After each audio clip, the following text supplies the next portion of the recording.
as a 15-year-old when my club, Coventry City, had a brain fade and sent their youth team to a national five-a-side tournament full of international footballers.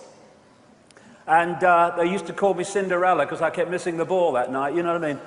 And we played Manchester City.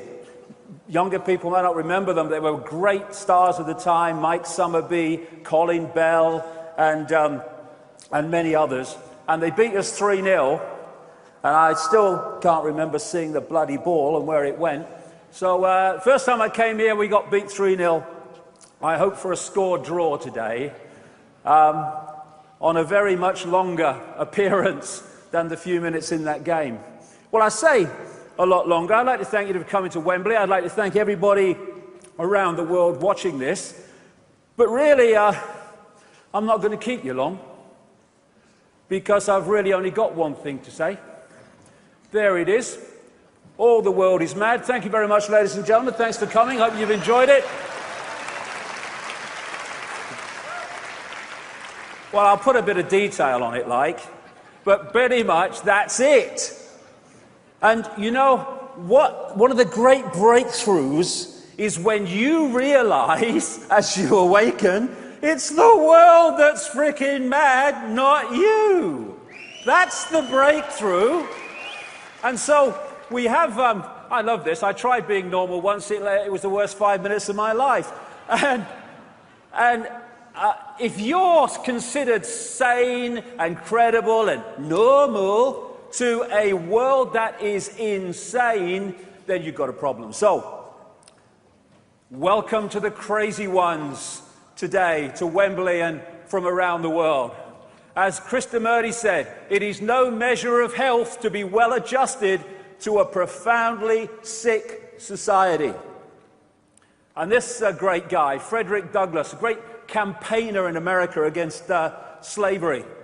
I prefer to be true to myself, even at the hazard of incurring ridicule, don't know what that's like, rather than to be false and incur my own abhorrence. When it is uncomfortable, when it is unpopular, even when it is dangerous to speak the truth, is precisely the time that truth should be spoken. And this is precisely the time. And it's very easy. It's a great saying, this, not mine. It takes nothing to join the crowd. It takes everything to stand alone. That's when the true self expresses itself. And standing alone also in a world of clinical insanity. When crazy is the new norm. And if you're not crazy to the system, then you are not playing the game of the system. And it takes some standing up with all the tidal wave of pressure to conform. And that's an image you're going to see quite a lot of. Because this world is mad because it's run by crazy people. Not only people as we would perceive human people, it is run by crazy other kinds of people in other kinds of dimensions. And what you have is these crazies, this force of crazy, which is operating behind the scenes where no one sees it, and anyone mentions it, you're mad, they don't exist, and putting up front, out in the world that we see, are more bloody crazies. We call these people politicians, for instance. Crazy people who think that pepper bombing cities of civilians is protecting them from violence. Did I miss something? There's Hillary, another one of them, another crazy, wants to kill everybody and maim and slaughter. And then, these are some crazies. These are the people that lend us money that doesn't exist and charge us interest on it. But who's crazier than them? We stand for it! Enough! Enough of standing for the crazies!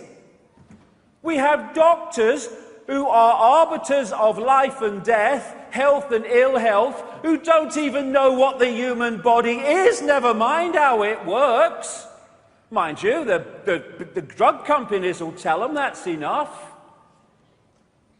We have babies in the first 18 months of life with their immune system still developing, being hit by a tidal wave of poison and shite.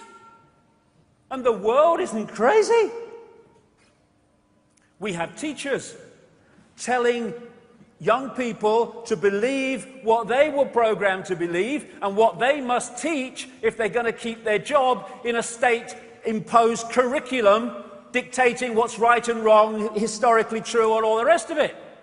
So we turn out young kids, bright wonder of the world, this new world they're in, bright thinking, imaginative kids, and we put them through a sausage machine and turn them out the other end. And I tell you what, the very fact that so many young people are waking up and seeing the system despite going through this shows the power of consciousness over programming.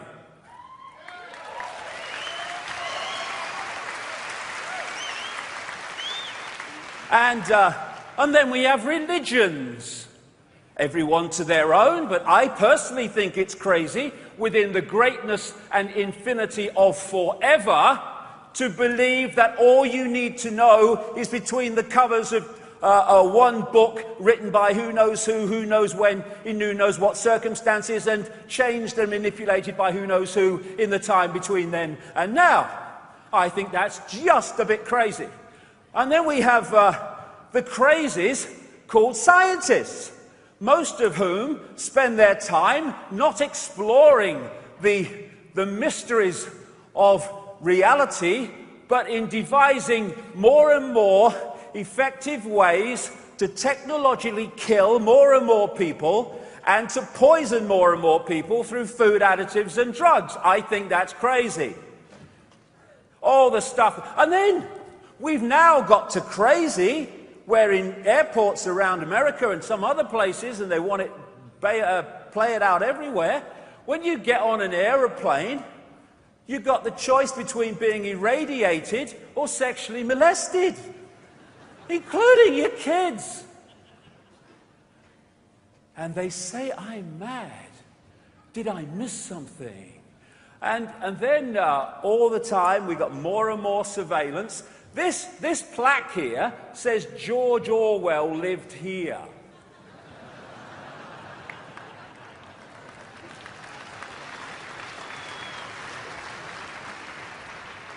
And now, did you see that story the other week? More than 200 schools in Britain have got surveillance cameras in the frigging toilets and changing rooms. The world, crazy is just not the word. Have you come across these Intelli streets? They're now introducing them. Intelli streets. They have not only the ability to bark out orders to you through the technology involved, but they can not only listen into your conversations in the street, they can record the buggers. And then they've got all this kit in the sky.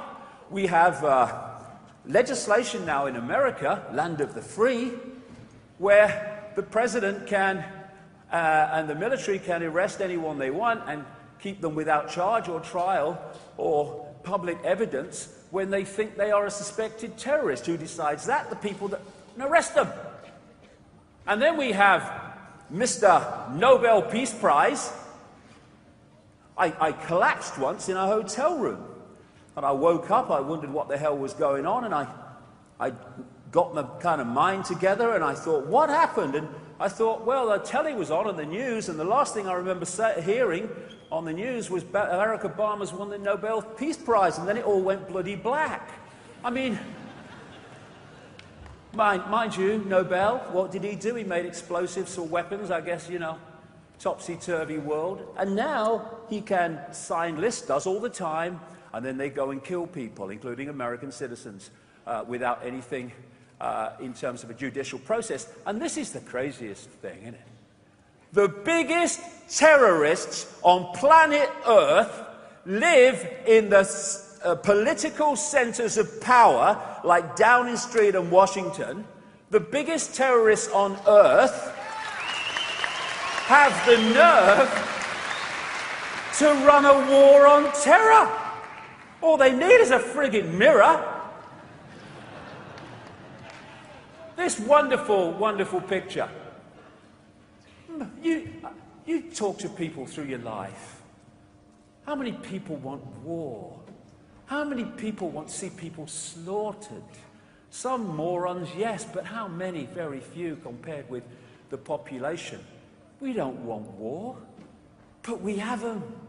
One after the other, because the crazies want them. We have given our power, human race, to the crazies who sit in front of computer screens in Air Force bases in places like Nevada, and they press their buttons, and thousands of miles away, their drone aircraft send out missiles. Oh, I've got one, Bill. I'm on the next level now. And this is what's happening at the other end. Thousands of civilians being killed. This world is insane. We have, because of cold, calculated recruitment over a long period of time now, an increasingly brutal police force. We have people being arrested in America for feeding the homeless when people are hungry, starving, and living in tents and cars. What will I grow up to be, Mummy? That's a bloody question worth asking when we look at where we are compared with where they want to take us. The future is here. You know, I've been standing on stages, not as big as this one, but I've been standing on stages and writing books for all these bloody years saying this Orwellian fascist dictatorship is coming. Not because I'm a prophet, no, but because if you can access a projected agenda and where it wants to take the world, then if nothing intervenes to stop it, it's going to happen. That makes predicting the future a piece of cake. There's nothing to it, as long as you know where they want to take us. And the media, well, they ain't going to tell us any of this stuff, the mainstream media, because they're owned by the crazies. Here's a news bulletin for you. There you go. Here's the latest news. Good evening, this is the news. The headlines tonight. Bollocks, bollocks, bollocks, bollocks, bollocks, bollocks, shit. Now here's Bill with the weather. That's it. That's it. That's it. You clap, you're awake. Right. Or you wouldn't bloody be here. But vast numbers of people get their minds from this crap, and therefore they become increasingly as crazy as the crazies that are feeding it to them. This is Black Friday. Have you ever seen this? Black Friday in America is the first day of Christmas shopping.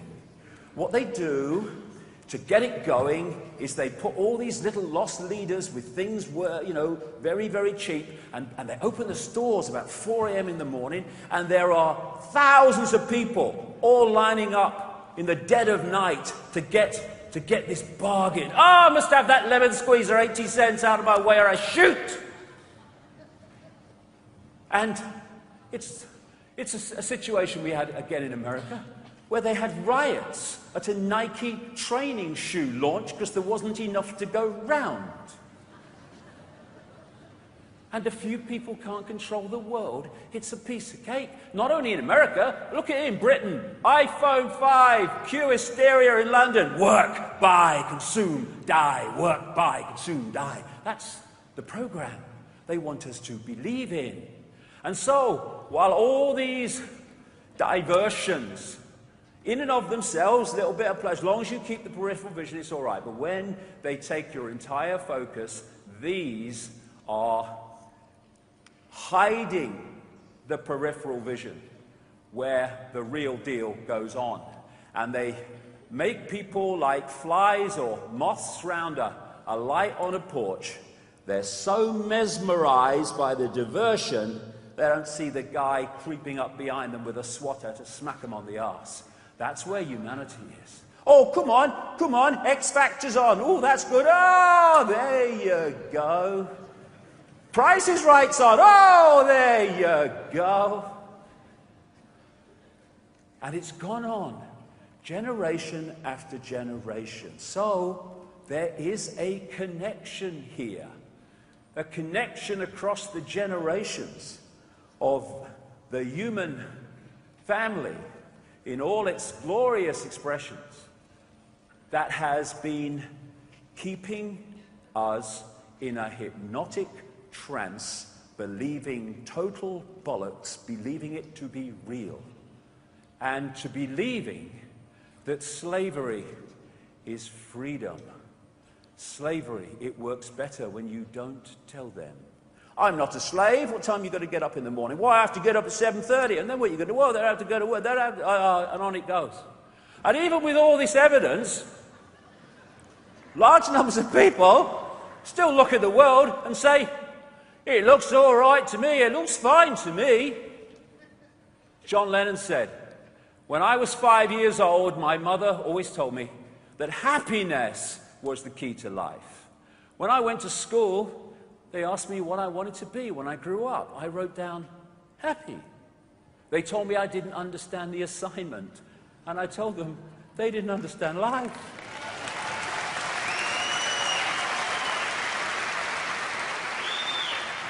And then there was that famous quote, that great quote, when Lennon was talking about the world, funnily enough, being run by insane people. I think our society is run by insane people for insane objectives. You know, and I think that's what I sussed when I was 16 and 12, way down the line. But I expressed it differently all through my life. It's the same thing I'm expressing all the time, but now I can put it into that sentence that I think we're being run by maniacs for maniacal ends, you know. If anybody can put on paper what our government and the American government, etc., and the Russian, Chinese, what they are actually trying to do, you know, and what they think they're doing, I'd be very pleased to know what they think they're doing. I think they're all insane. You know, but I'm liable to be put away as insane for expressing that.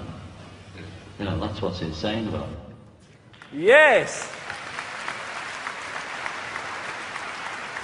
And then there's the one word with a question mark that has been my guiding light this last nearly quarter of a century. Why? Not only is the world crazy, not is it run by crazy people, why? Why? To what end? And to understand that, it takes one heck of a lot of work. Because this is not about one subject. As you'll see today, it's why it's going on all day and into the night. It's not about one subject. It's about connecting dots, putting puzzle pieces together that on the face of it have no connection. But put them together and whoa, the picture becomes clear. What the system wants is for us to focus entirely, if they can get away with it, on a dot. This might be your football team, your career, your family. Nothing wrong with them in keeping with lots of other things, but I'm talking about focus. Focus on whatever takes your focus. Endless things do for endless different people. Because when you're focusing on something, you're not seeing the peripheral vision. It's all right focusing on something, but being aware how it connects into the greater picture. But if you're only there, you're a manipulator's party trick, because the manipulation's going on in the peripheral vision you're not seeing. And you can look at dots, society's dots, this banking scam, this a political scam. They're putting this shite in our food and the water. What about them chemtrail things in the sky? What's going on? They're all dots. But you connect them, and bingo, the picture becomes clear. It's an elephant in the bloody living room. And that elephant in the living room is that there is a multi-level conspiracy, a multi-dimensional conspiracy, to enslave humanity in a fake reality based on focusing people almost entirely in the five sense of reality. And on one level, yes, and I'm going to go into this big time in section 3 today. On one level, yes, it's about the manipulation of the conscious mind world that we see. It's about the police state emerging. It's about vaccinating children, destroying their immune system. It's about the microchip agenda, and all this stuff goes on. But you go deeper,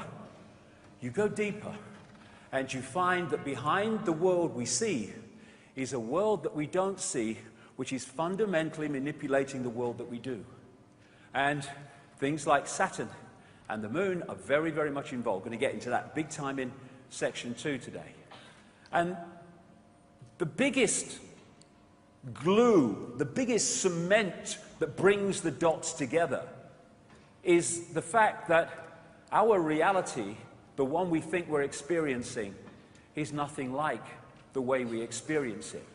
This is the big one, because if you are researching the conspiracy and you don't see how it connects into the illusory nature of reality, you're never even going to enter the rabbit hole, never mind get deep into it. You're just going to walk around the edge. The common theme of all of it is the control of perception. That's the conspiracy. Everything else is detail. If you can control someone's perception, you control their behavior, you control their actions or inactions, thus you control them. You do that to vast numbers of people, you control the people collectively. And all the time, look at them. There are all these sources of people and institutions that are telling us what to believe, what we are, what's right, what's wrong, what's moral, what's immoral, what's mad and what's sane, and all this bloody stuff. And while all this is going on, the real knowledge, which I'm going to be talking about at length today, that what they really don't want us to know, is held in the upper levels of these compartmentalized secret society pyramids, and the people are kept in ignorance of that knowledge. Thus, we are being manipulated by knowledge that we don't even know exists. And this is what they want us to believe. I have no power. That is the perception of perceptions in the desire of the control system. Because if we think we have no power, we express no power, and thus we have no power, even though we are all powerful, all knowing, all that is, has been, and ever can be. So we stand here now. I've been saying this for years, but my goodness me, it's becoming more and more blatant. We are standing here now at this fork in the road, and we don't have any longer to make a decision. We can go on as we are, and we'll end up in a global fascist state within 10 to 15 years. Maybe I'm being optimistic, because the more you centralize power and control, the more power you have centrally to control and increase power centrally. So it gets faster and faster and faster. The more power you have, the more power you have to centralize even more. And so that's the question. And basically, this is what today is. The Shit Creek paddle stores. Because, you know, there's going to be some challenging information in section 2 and 3. And I hear some people who kind of New Age type people, and they say about people like me, they say, he's negative, shut him up, he's negative. And I think, well, okay, is truth negative or is ignorance negative? Well, oh, no, truth's positive. Well, so if what I'm putting across has validity, it cannot be negative. Things that are happening and we need to know are happening are not negative, no matter how unpleasant they are. Ignorance of them is negative, because that's how we got into this position. So, you know, if the, oh, it's negative, can't take it, well, they should, I don't know, Go and do something in a lotus position or whatever. Do what you like, but forget about this, because this is going to be challenging, much of it. But it is the key to doing something about it once we know it's going on and how it works. So, shit creek, but things are changing. Things are changing. Things are changing. People are starting to wake up and see it on a scale never before. We've seen the Occupy protests, and that's great. People are identifying this 1%. Actually, it's probably 0.1% if you get the real deal. And they're seeing this disparity.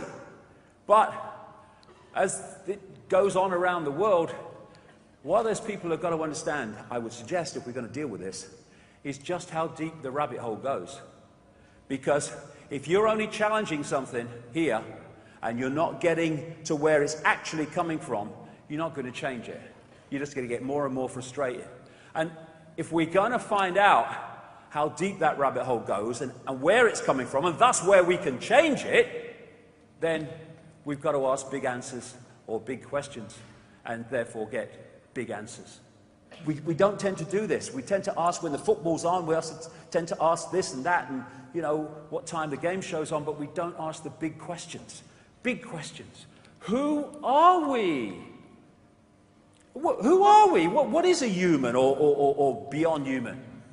Where are we? What is this reality? What is it? Why is the world as it is? Why is the world run by maniacs for maniacal reasons? These are the big questions, and you start to get big answers. The establishment institutions of science, education, media are not going to tell you, because the crazies control them. And when you open your mind and you open your heart and you go where that takes you, you realize that this physical world is an illusion. As the great American comedian Bill Hicks said, all matter is merely energy condensed to a slow vibration. We're all one consciousness experiencing itself subjectively. There's no such thing as death. Life is only a dream, and we are the imagination of ourselves. And what a great quote that is. And if I could put the conspiracy in one sentence, it would be the manipulation of the imagination of ourselves, which is what? The manipulation of our perception. And when you realize the illusory nature of the world, you also realize how easy it is to manipulate people to manifest the world that which is manipulated, the perception, wants you to create. I mean, these are just a few kind of tricks that trick the brain into seeing what's not there. I love that line, optical illusions. They're great for throwing off drunk people. And these are all on a flat pavement. There's no three-dimensional nature to them, but the brain is tricked into seeing what isn't there. Same with that. That clearly is not there, but the brain is picking it up that it is. These lines are actually straight, but the brain can't decode it that way, so we don't see them as straight.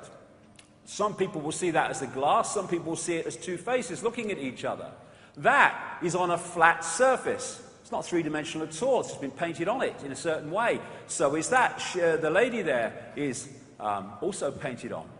And it just tricks the mind. So does that. It's so easy. And these are simple, simple examples. Now imagine if you in the deep shadows know how reality works and how we're decoding it, you have the knowledge to manipulate what we decode, believing it's real, much deeper than just these simple illusions. Einstein said, reality is an illusion, albeit a persistent one. And after 25 years nearly of researching this in nearly 50 countries and all the rest of it, and I've been saying this for years now, as many people will know, I say that that illusion is persistent because we are living in a virtual reality universe. And it was only this very week that I picked up a paper, and after I've been saying this for years and years and years and years, and found that this these physicists say they may have evidence that the universe is a computer simulation.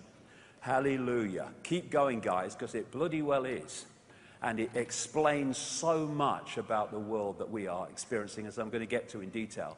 Now, when you look at, video games and stuff like that, and computer simulation games today, they're getting closer and closer to the reality we're actually experiencing. This is the guy's real face. This is his virtual face.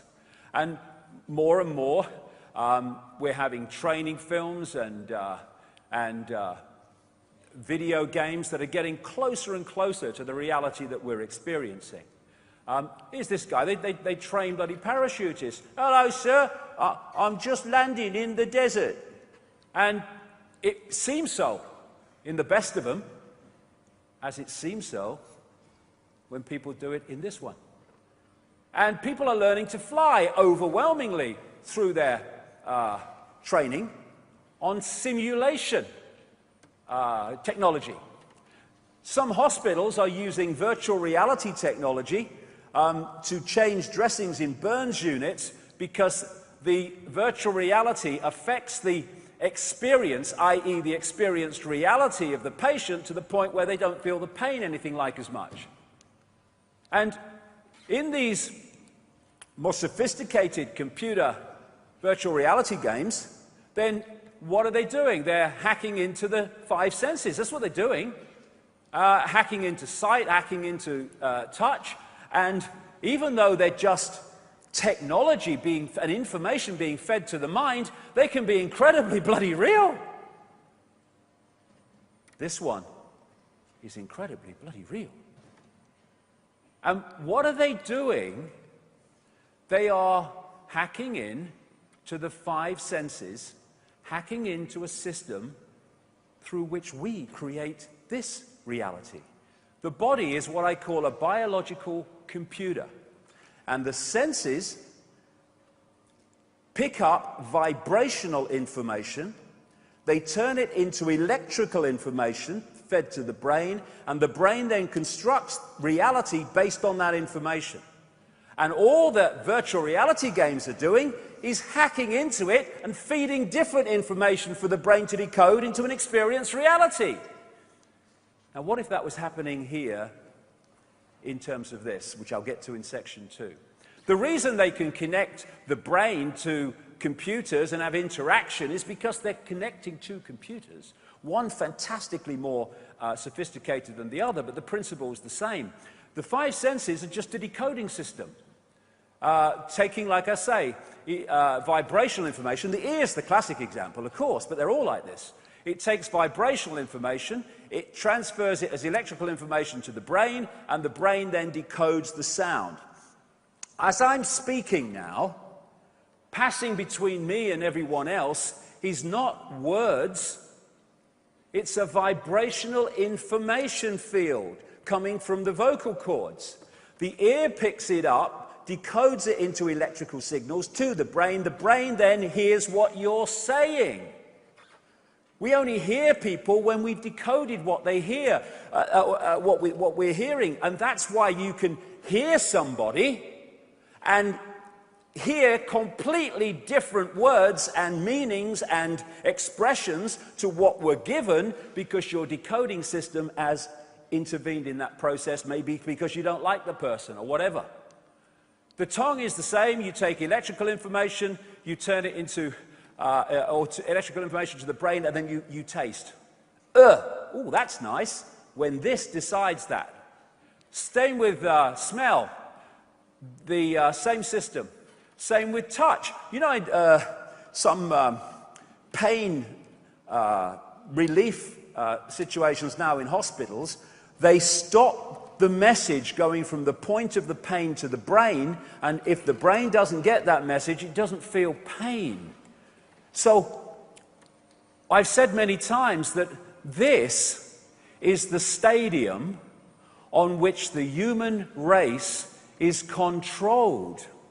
Because if you can control the way this decodes reality from the information it's receiving, then you control that person's perception of self and reality. That's That's the foundation of it all. Everything else, like I say, is detail. So, in this scene from The Matrix, when Neo said, "This isn't real," and Morpheus said, "What is real?" How do you define real? If you're talking about what you can feel, what you can smell, taste, and see, then real is simply electrical signals interpreted by your brain.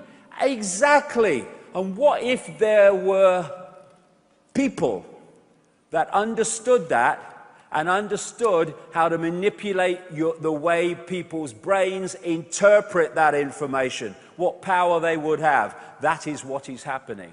So we have these virtual reality lives we think are real. You know, oh yeah, I've got a nice car, mate. Yeah, I've got a big house. I'm quite good in banking. Oh, me, I'll make it up as I go along, my life. Yeah. Oh, me, my life's falling apart. I'm only just holding it together, mate. You know, we're holding all these bloody virtual lives. When what we are is infinite consciousness, having that experience. Even movement is an illusion. There are some people who have malfunctions of the brain that don't see like tea coming out of the pot into a cup like a flow. They see a freeze frame. And there's the same basic malfunction as people seeing a car in the distance, and the next time they see it, it's just gone past them. They've seen nothing in between. Why? Not because there wasn't something in between to decode, but their brain didn't decode it.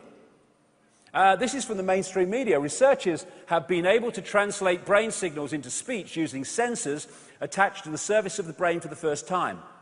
The breakthrough, which is up to 90% accurate, offers a way to communicate for paralyzed patients who cannot speak and could eventually lead to being able to read anyone's thoughts. That's what the brain's doing anyway. It's reading information signals and turning them into a reality. The brain is pitch black. There's no light in the brain. How can I see a light? Because that is information. And I'm decoding that information into light. Thus, again in the Matrix, this was so true. When the child said, "There is no spoon. It's not the spoon that bends. It is only yourself." In the way you decode reality. You have people, I've seen them, you walk through fire, somebody calls a bloody ambulance. But you go through fire in a different state of consciousness. What are you doing? You are decoding reality in a different way because of the different state of consciousness, and you can walk through fire and not get burned. Why? Because an illusion can only burn an illusion if you believe it can, and thus create that reality.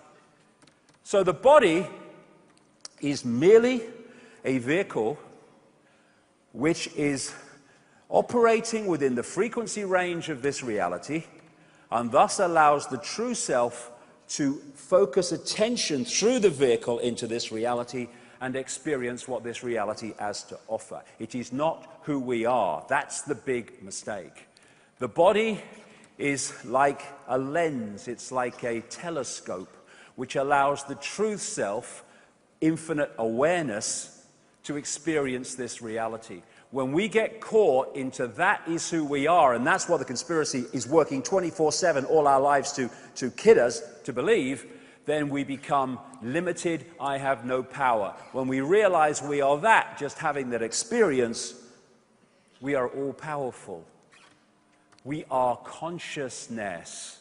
We are awareness. We are a point of attention within the great infinite forever.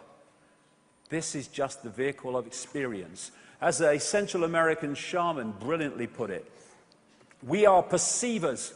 We are awareness. We are not objects. We have no solidity. We are boundless. We, or rather our reason, forget this, and thus we entrap the totality of ourselves in a vicious circle from which we rarely emerge in our lifetime. The goal of the conspiracy is to stop us emerging from it. And this is a picture, an image by a great friend of mine, artist Neil Haig, a unique artist, and anything of this style through the day is his, and there's plenty of them. And basically the symbolism here is this is who we are as human beings, like just the white crests of the wave that seem to have some form of individuality, but actually they're just an expression of the ocean. And that's what the conspiracy wants us to forget, that we are the ocean. They want us to think we're just the droplet, the little me, the powerless little me. And I found this wonderful, wonderful picture. This is humanity. It is just a point of attention within infinite reality. And we can have a point of attention that is, I am Ethel Jones and I work at the store.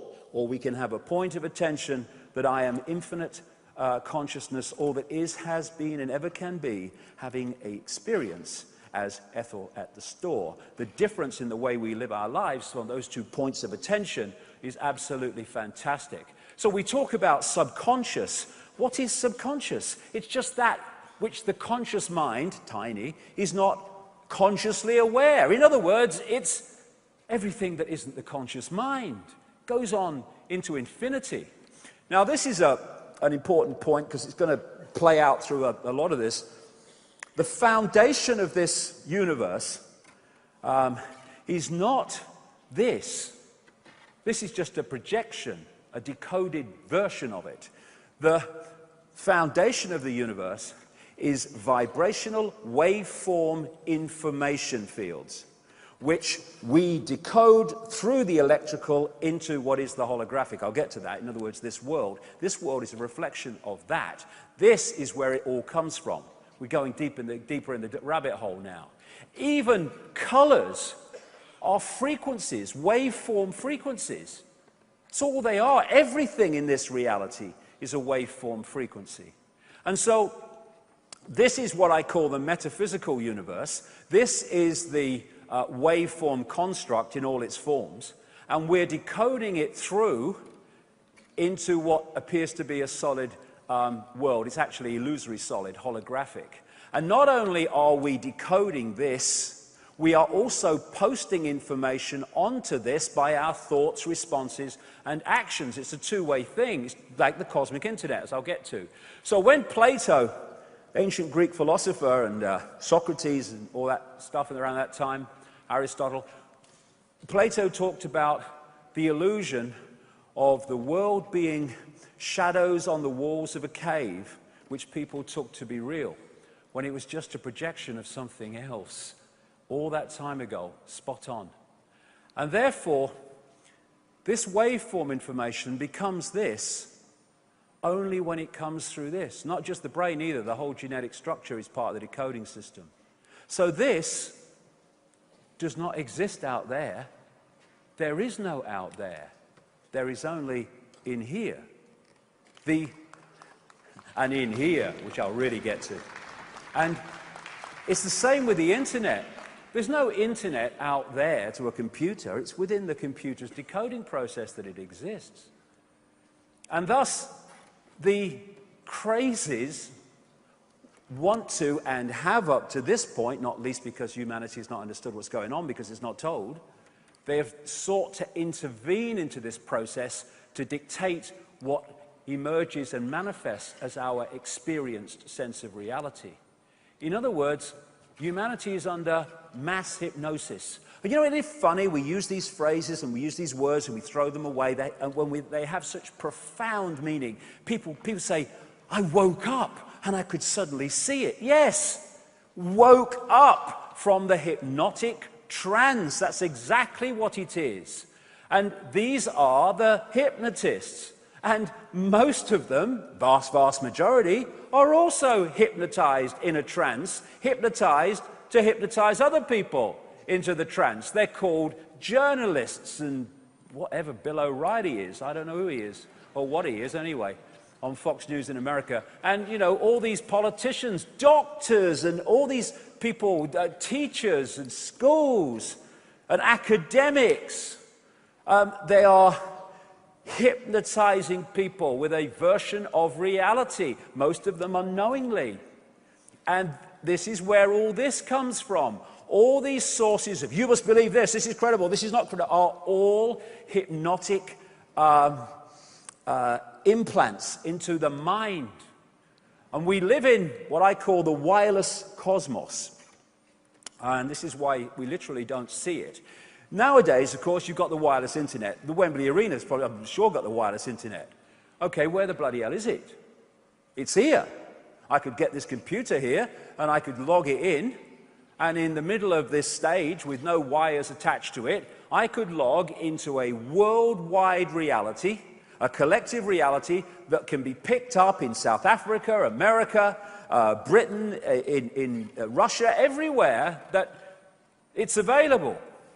And that's what we are doing through the body computer.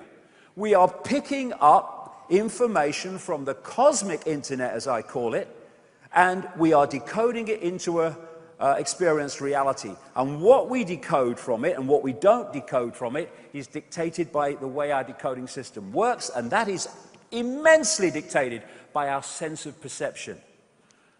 So what is the internet? Well, people say, well, it's graphics and it's words and it's pictures on a screen. Well, yes, it is, but only on the screen.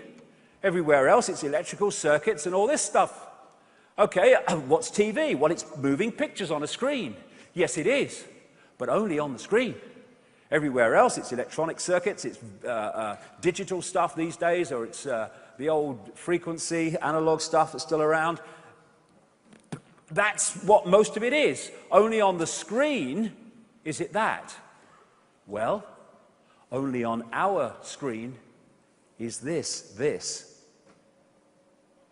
Any other time, it's a vast information construct. And because we're all decoding the basic same construct, that's why we see the same lights. That's why we see the same blue car passing. But what we think of that car, whether we like it or don't like it, or all the rest of it, is our unique spin on that collective virtual reality game that we're experiencing. Now, I make the strong difference between what I call body-mind. This is so important to the conspiracy as we go through the day. What I call body-mind and what I call consciousness. Body-mind to me is the body and the lower auric field mind that operates in this reality, basically. And this consciousness is the greater self operating beyond this reality, with therefore a very different view of this world from its perspective of attention. And of course, if you were on the internet and your consciousness, symbolically the guy with the keyboard and the mouse, had control of the computer, well, that's great, because you're deciding what websites you go to, you're deciding whether you like them or whether you don't like them, you're making all the decisions. But what if this became detached from that, and that went away on its own, making its own decisions, deciding where it's going to go and what it thinks of it? Suddenly this is banging the keyboard and tapping the mouse, nothing happening. And that's what the conspiracy is about. It's isolating body-mind, that which is having the experience, from the greater self. That's why we live in a society that's entirely about attracting and controlling and hijacking the attention of the five senses. And, of course, everything is one. We'll get into this. Everything is one. But that one has multiple infinite possibilities and expressions. Thus, mind and consciousness are of the same substance, but they're not in the same state of perception and awareness. Consciousness can be symbolized as the ocean, and mind, still the same as the ocean, in water in this symbolic case, but it's much denser, much more limited in its ability to perceive. And this is where humanity is, when this is what humanity really is.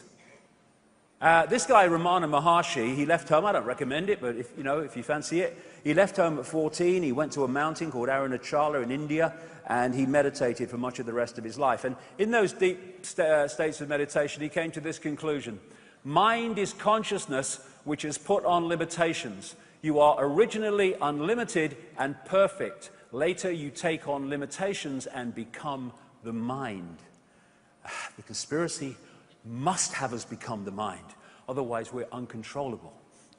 Einstein: a human being is part of the whole called by us universe. apart, limited in time and space. He experiences himself, his thoughts and feeling, as something separated from the rest, a kind of optical delusion of his consciousness. Consciousness sees everything as one. Mind sees everything as apart from everything else.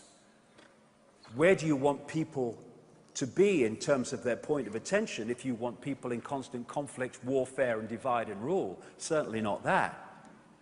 So, as I said, it's a great image by Neil Haig. I asked him to do it because I've had this picture in my mind for years of symbolically our situation in experiencing this reality. This is the true self, and this is the five-sense self that is basically looking into this reality and decoding it. And our focus of attention can be purely here, in which case we'll read the Sun or the National Enquirer and believe the dates, you know. And, oh no, it's real, mate, it's all real. Or we can have our point of attention going deep into the greater self, in which case we will see this in a totally different way. So, what is the universe? It is information. And that's the construct from which it comes. And information is in everything, because everything is information.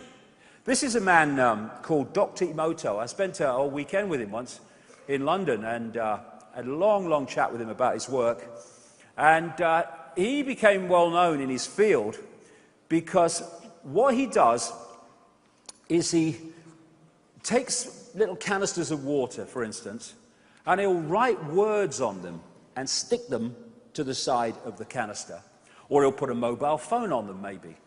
And then he freezes them. I've been to his studio laboratory in Tokyo and seen how it does, where he does it. And he freezes it very, very quickly. And then he photographs the water crystals from the water before they melt.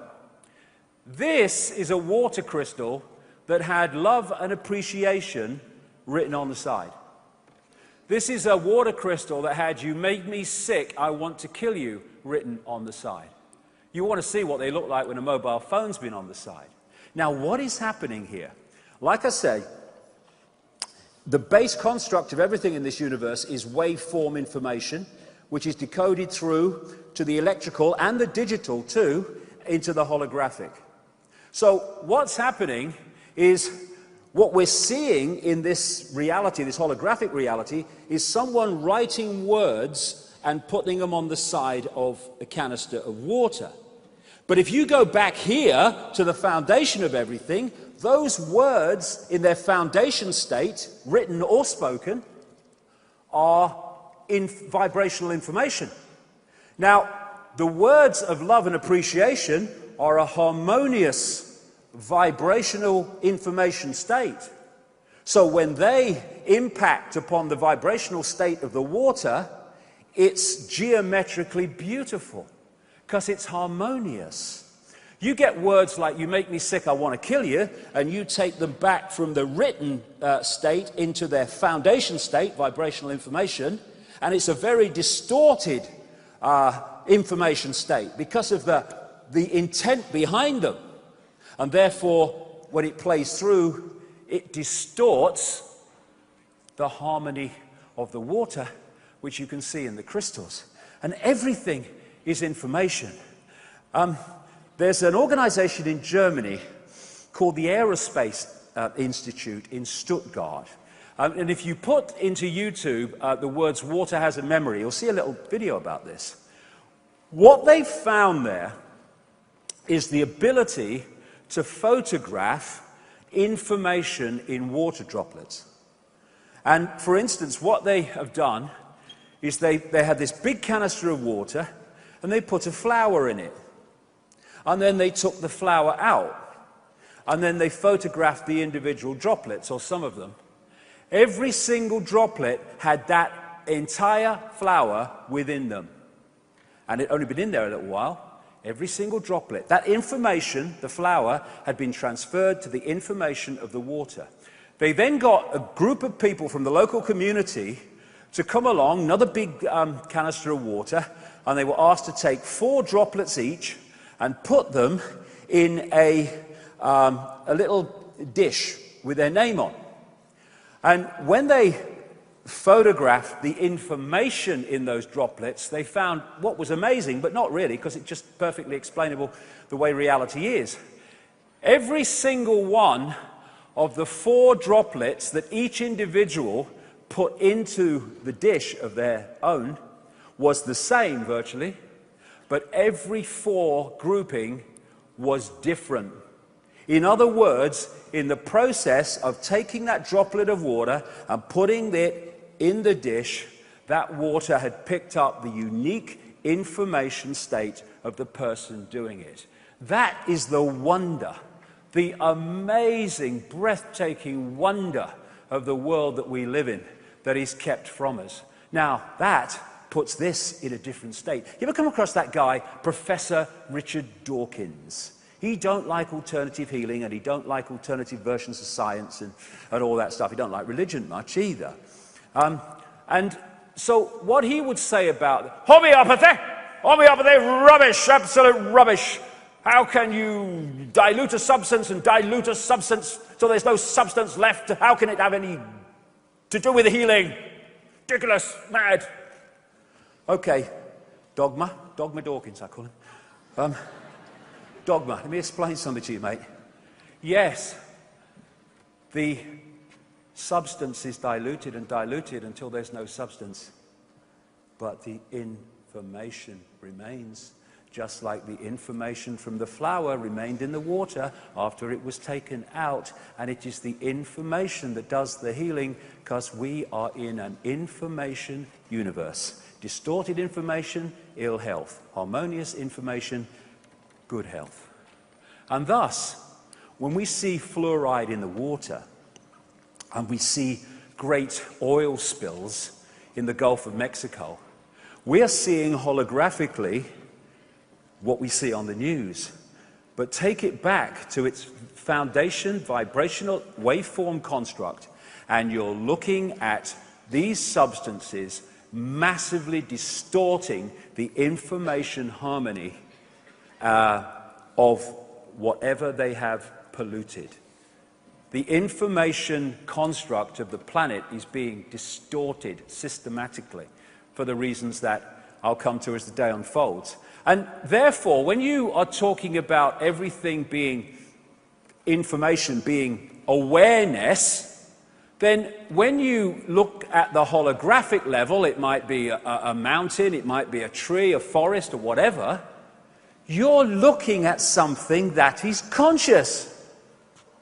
It's a rock. No, it's not just a rock. It's a rock here as we experience it, but go back to its vibrational waveform foundation, and it is an awareness. And thus you can communicate between awareness at that energetic level. He talks to rocks. I don't talk to rocks. I talk to the consciousness that holographically is expressed as a rock. Oh, I do talk to rocks. I'm having a chat with you, mate. But anyway.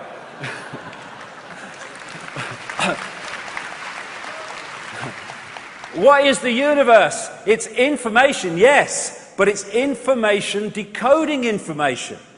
When you put a disk into a computer, the disk is information, and it's decoded by another form of information called the computer. And therefore, the human body is information, and it decodes other information, and vice versa. As Edgar Allan Poe said, all that we see or seem is just a dream within a dream. When we have a dream at night, and you know, we wake up, oh no, it's just a dream. Oh, but it was so real. Well, this is a dream. It's just more real in the way we experience it. And the human body too, like everything, is not physical.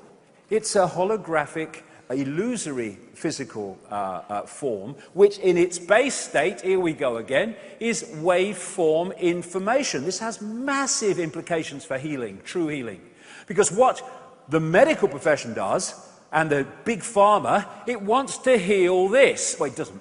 Some of them do. The big pharma doesn't. He wants the bucks, but it wants to treat this. But this is just a projection. That's why it only treats symptoms. not causes, because the causes are here in information distortion. If you harmonize the distortion, that must heal, because that's just a projection of that. Bloody so simple. And this story kind of encapsulates just the illusory nature of everything. There was a guy called Michael Tolbert. He wrote a great book back in the 90s called The Holographic Universe. He looked at the scientific evidence for the fact that this is a holographic, illusory physical world, which it is. And he told the story in that book of a party that his father held, and he experienced, he was there, at his home, and the father got a stage hypnotist along to do party tricks. And he got this guy, his name was Tom, sat him down, and he said to him, after he'd done his, you're eating an apple and it's really potato stuff. And what's that? What's that? What is the hypnotist doing? He is telling the decoding process, it's a potato. You're eating an apple. So when the vibrational information from the apple becomes electrical information to the brain, instead of the brain decoding the apple, because it's been encoded to believe it's an apple, potato, that's what it decodes. And you try telling somebody eating an apple that's a potato that it isn't an apple. Look, mate, I can taste an apple. And they say this about everything. Oh, look, mate, I can see it. Oh, look, I know it's real, but it's just the way we're decoding it. And in this example, as he was starting to bring Tom out of his hypnotic state, he said to him, when I bring you back to waking state, Tom, you're not going to be able to see your daughter in the room.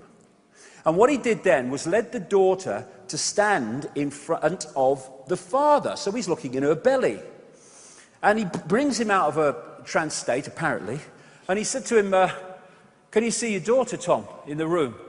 And Tom's looking around, he said, can't see anything. No, she's not here. She's here! And she's laughing. But he's saying she's not in the room. Everyone else is in the room that can see her, but he can't for reasons I'll come to. And then the hypnotist went behind the daughter, with put his hand in the small of her back, and he said, I'm holding something, Tom. What am I holding? So he looks, and it's so obvious to him, it's a watch. He says, there's an inscription on it, Tom. What is it? He peered forward, he read the inscription. His daughter's between him and the watch. Dogma Dawkins, rubbish! Not possible, not possible! Well, let's have a look, Dogma. Let's have a look here. What's gone on? The foundation of the daughter, like the foundation of this entire universe, is waveform information.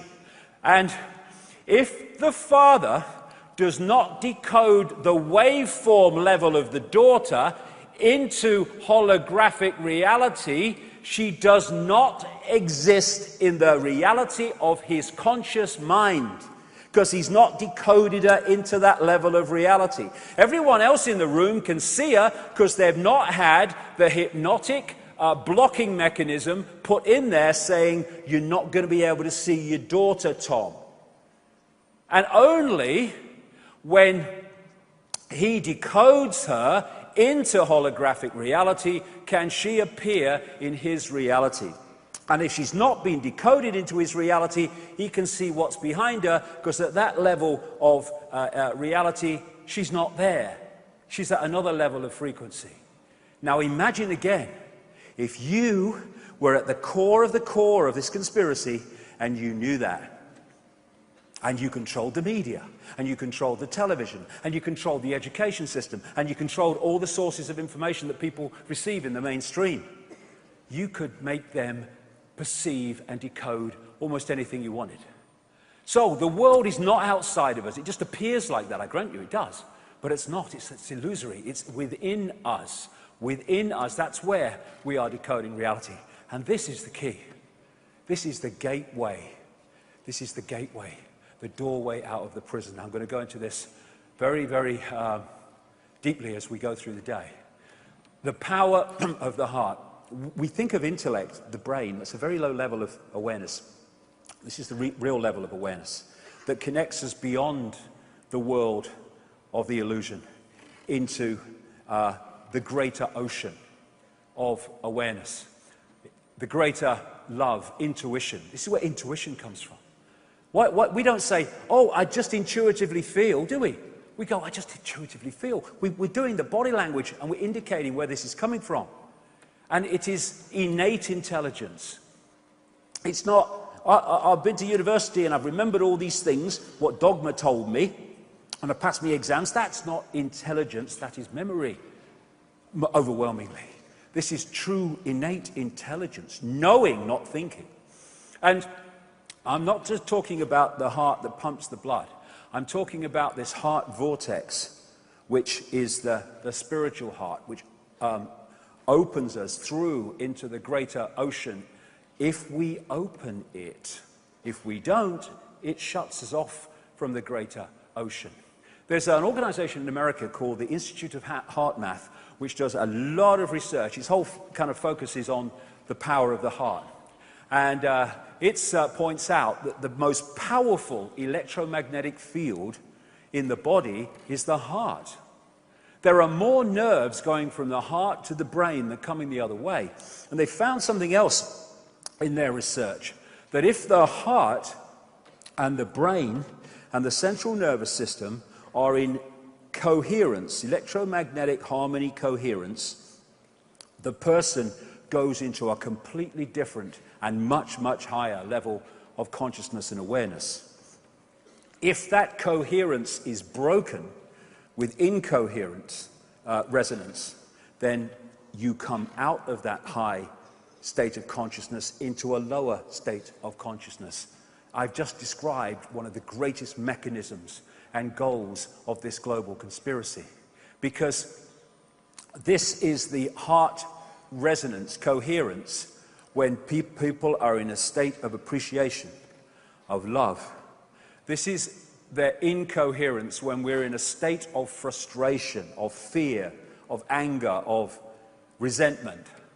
And look at the society that we have had structured for us by the crazes that run it. It is a factory, a global factory of all the emotional states that knock us into heart incoherence and thus hold us down in a lower level of consciousness. That's why it's done. The Institute of Heart Math said this: there is also new data suggesting that the heart's field is directly involved in intuitive perception beyond mind through its coupling to an energetic information outside the bounds of space and time. Yes, outside the walls of the illusion.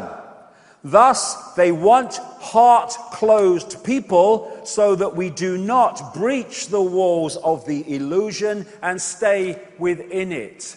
That is why they have structured society as they have, and in section 2 I'll explain all that in detail. So, the idea is to hold us here and keep us detached of an awareness and an influence from that. Now, one of the great things about doing what I do is when you come across other people's research in various disciplines and various specific areas, and it fits into what you're doing perfectly. And this is an example. Cosmic communication. There is now a whole area, and a fast emerging area, of research of the universe, which is basically given the heading of the electrical universe. Two of the great pioneers of it are Wallace Thornhill and David Talbot. And David Talbot will come up in relation to something else later on.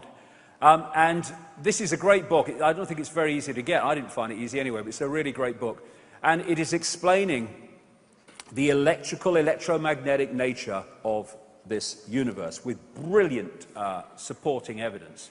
Now, we are aware of the electricity in the atmosphere when we see lightning.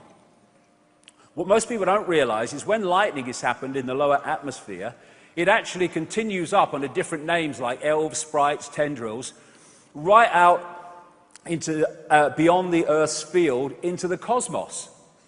And it's funny, mainstream science seems to think there are no electrical phenomena, but they say there are electromagnetic phenomena out there.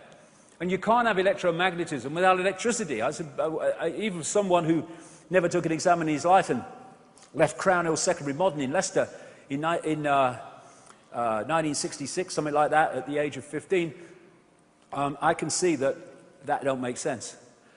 Things like tornadoes are fast-rotating electrical fields. That's why they appear so often when there are electrical storms in the atmosphere.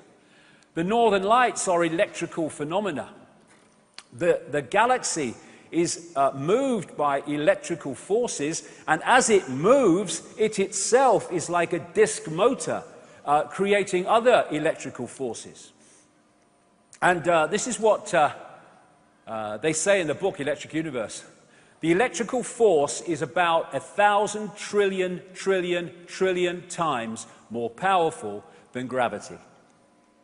And it's clear when you look at it that it's not gravity that holds things together and holds planets in their orbits. It's electrical electromagnetic forces, which will become very significant in stage 2, part 2 today, because if the planets of bodies are held in their orbits and held in some form of stability by electromagnetic forces, then anything that distorts those forces is going to cause those bodies to go walkabout, which has happened in this solar system in relatively recent times, which I'll get to that later.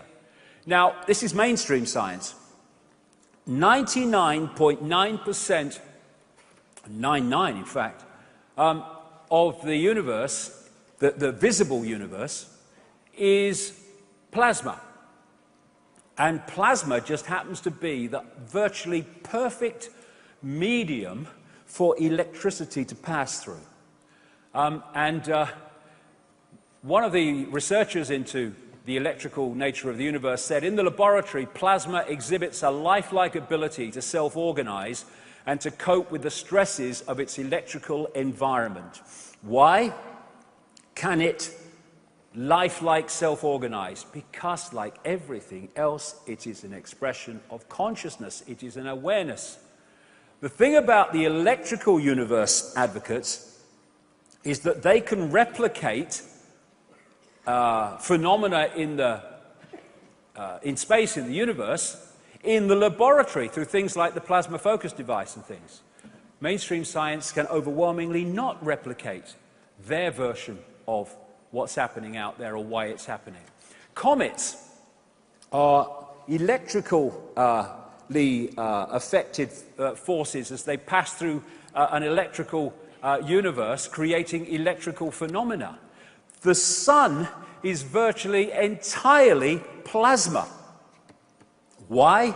Because it is a filterer and a processor of electricity in the universe. And things like solar flares are just massively greater examples of things like lightning.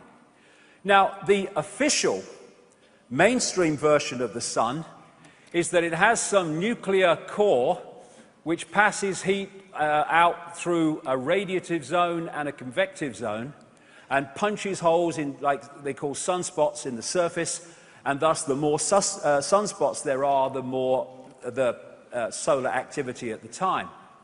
Well, there's a few things to that. First of all, there's no evidence of a radiative zone, and the convective zone is 1% of what it would need to be for that to be true. And also, if it's coming from the core and going outwards, why is the surface incredibly cooler than right out in the sun's atmosphere? Why? Because it's coming the other way.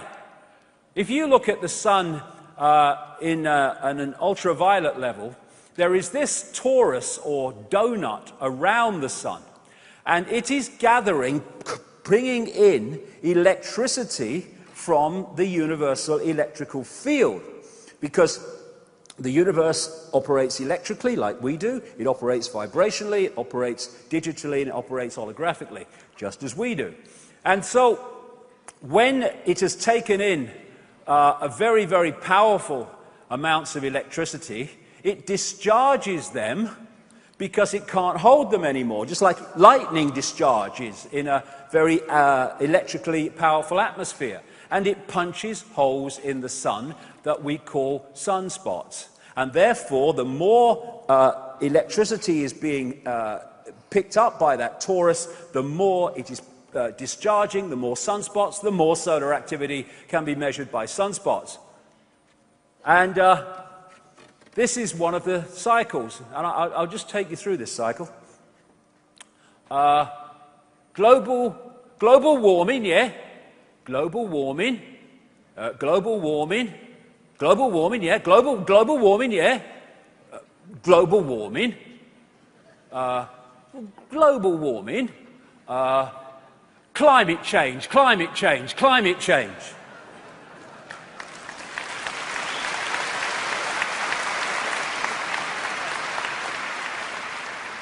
And there is another phenomena of the electrical plasma universe, and that is something called Langmuir sheaths, after a man called Irving Langmuir, who basically came up with the concept. And that is this. It's incredible, really, to explain this phenomena. When plasma of a certain electrical charge meets plasma of another electrical charge, they automatically create these sheaths which hold the different charges apart. And thus, a planet or a sun is an electrical phenomenon on one level, and therefore the plasma around it carries a unique electrical charge coming off that planetary body. Thus, we have the planetary energy fields, or magnetospheres, which are created by electrical phenomena which impregnates the plasma with a certain charge that's different to another charge, and thus we have magnetospheres. And we have magnetospheres in a way called the auric field. And we, as human beings, are interacting on this electrical level, as we are on the digital, holographic, and vibrational level, with this cosmic internet. The electric universe that these people are brilliantly coming up with is one level of the cosmic internet, the interaction of information. And now we can start to see, I'll get into this later, how technology like HAARP in Alaska, which bounces radio waves of great power off the ionosphere, etc., can hack into this electrical system and change the weather and create things like earthquakes. That's what it's doing. It's hacking into these systems.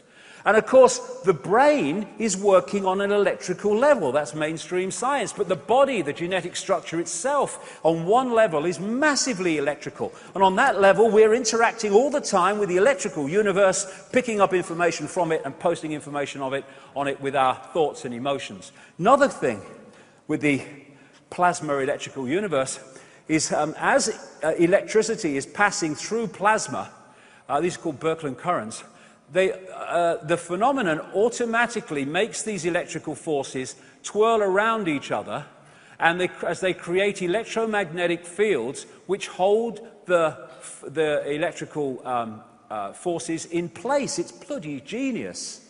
Probably somebody did that, that's why, but this is the way it is. This is the double helix nebula, a very massive version of that. But these Birkeland currents are tiny, tiny, tiny, going up to enormous, beyond our imagination in size, on the electrical level of the universe. And like I say, there you go, and there you go.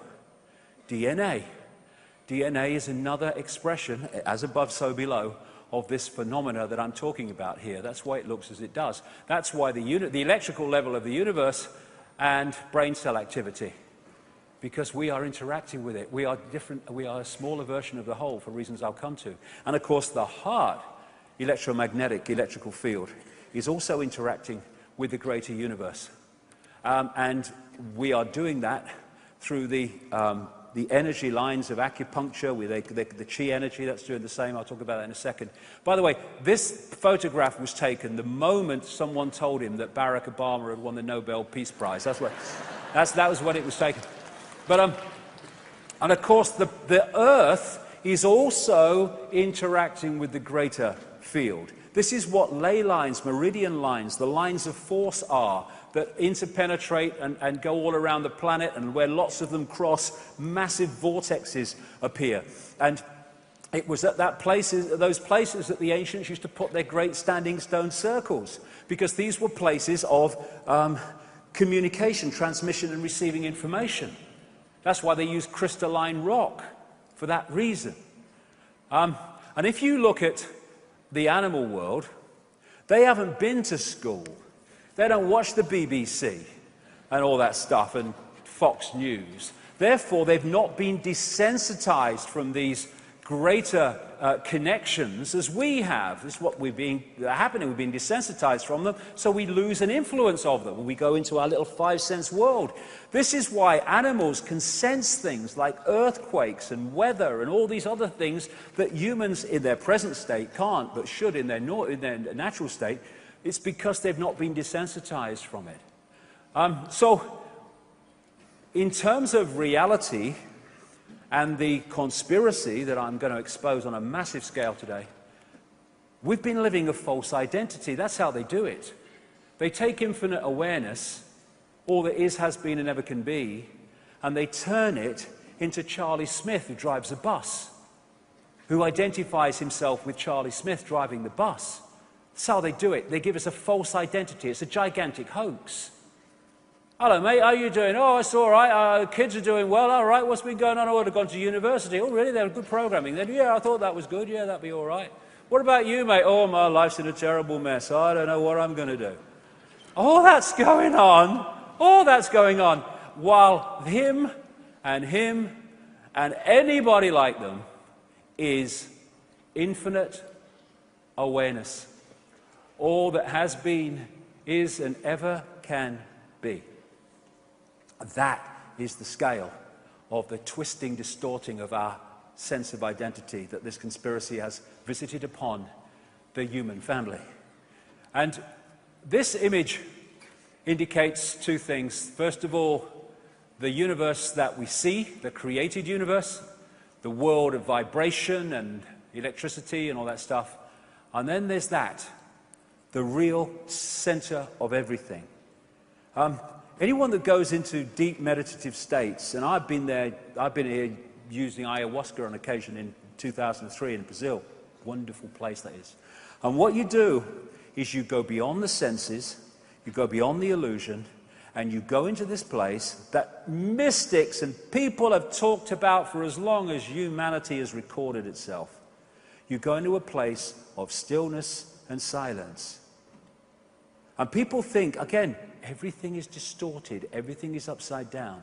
People think of stillness and silence as nothingness, when what it is all possibility waiting to manifest. All that is, has been, and ever can be. What does that phrase really mean? It means all possibility waiting to manifest. That's where the heart takes you, when you go beyond the illusion. That's the true self. What we're experiencing now that we think is all of us is merely one tiny, tiny infinitesimal experience within all possibility. All possibility, that's what that is. All possibility, all potential is there, waiting to manifest. All that is and ever can be, all possibility. It's everywhere and nowhere. You can't have everywhere and nowhere, you've got to have one or the other. In all possibility, all that is, has been, and ever can be, you must be everywhere and nowhere, or you're not in a state of all possibility. Everything and nothing. You can't have everything and nothing. You've got to have one or the other. You must have everything and nothing in a state of all possibility. The no thing. People think, no thing. What can you hear? No thing. So, there's nothing there because of the way we're manipulated to perceive reality. If we can't see it, touch it, taste it, hear it, it cannot exist. Well, they're just illusory creations. Okay. The silence is not nothing. It is nothing because it's all possibility, so it's nothing, but it's also everything. So here's all possibility in the silence and the stillness. And then I start to speak, and I've pulled one possibility, vibrational possibility, out of all possibility, and then I stop speaking and it goes back into all possibility to manifest in another way, in some other form. So we've lost and had twisted the state that is the core of us, still and silent, all existence. Everything else, form, is that which is created out of all possibility. There are some possibilities pulled into form out of all possibility. And these worlds are created by vibration. They can manifest audibly as sound vibration, but the sound is just a vibration. And these worlds work on different frequencies.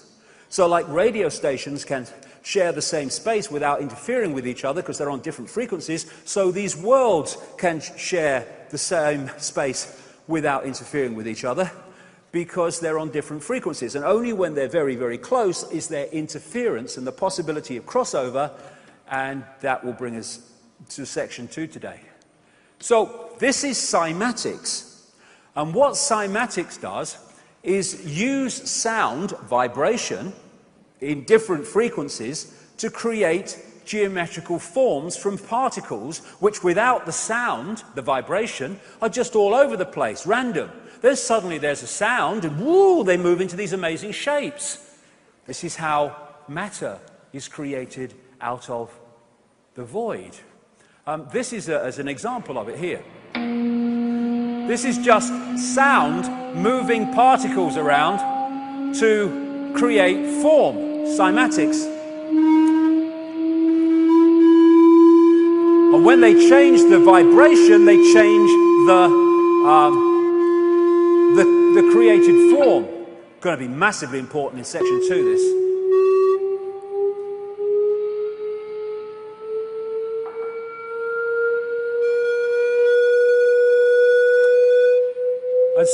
And so this reality is just a frequency range, interpenetrated by other frequency ranges, some which interfere with it, most that are so far away do not even begin to interfere with it.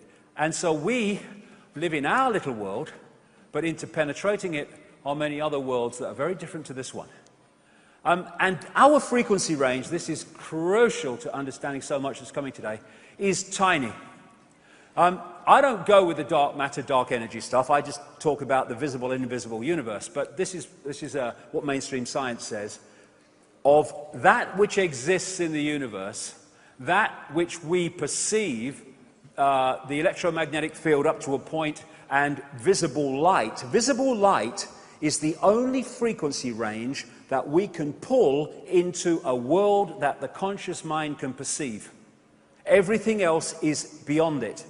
And the electromagnetic spectrum is 0.005%, mainstream science says, of what exists in the universe. Some say it's a bit more, but not much.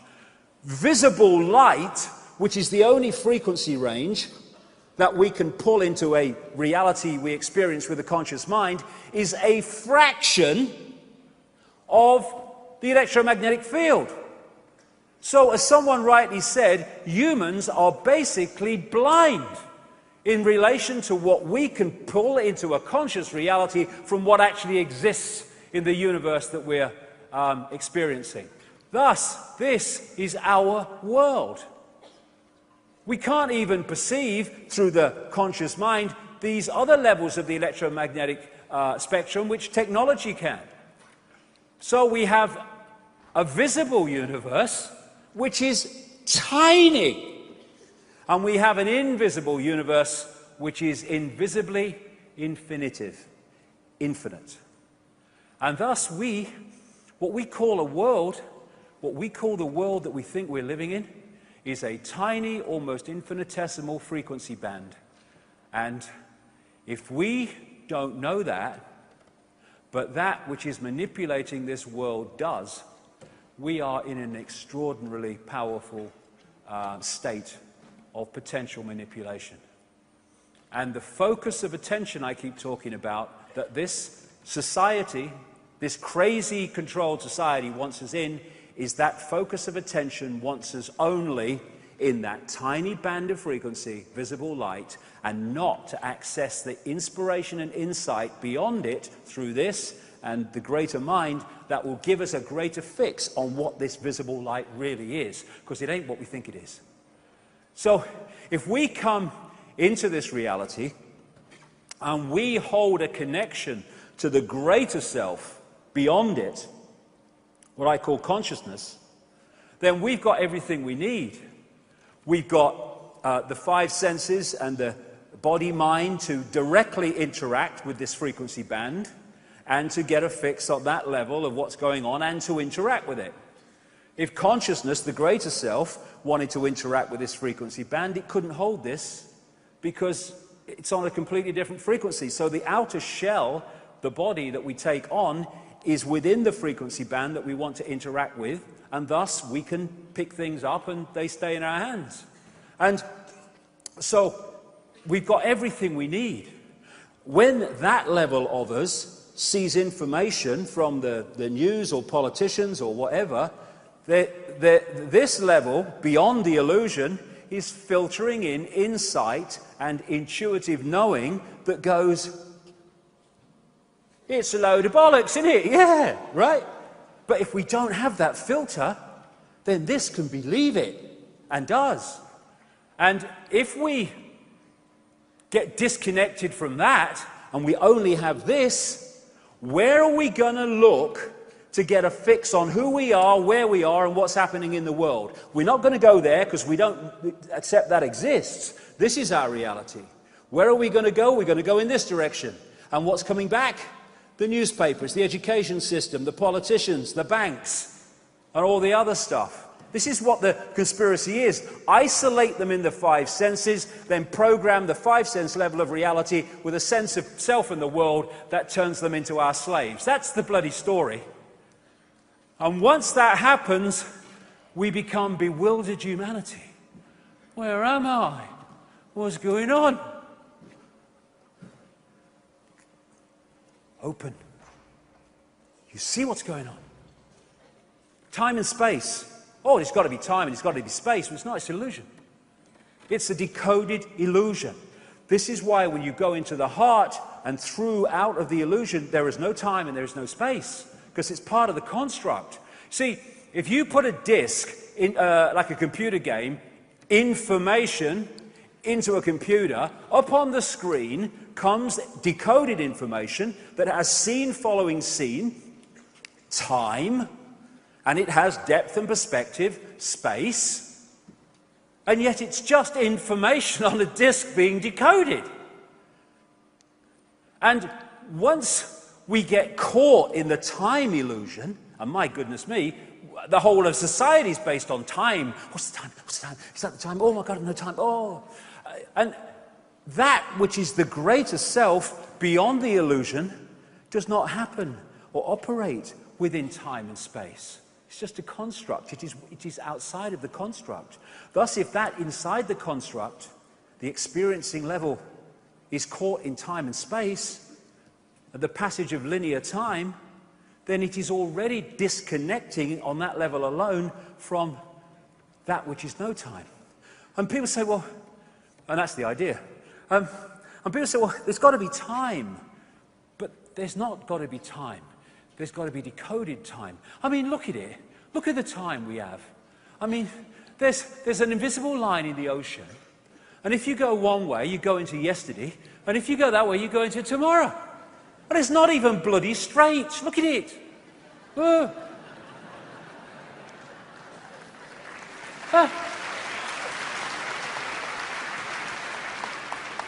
Hello? Is that little island in the Pacific? Yeah.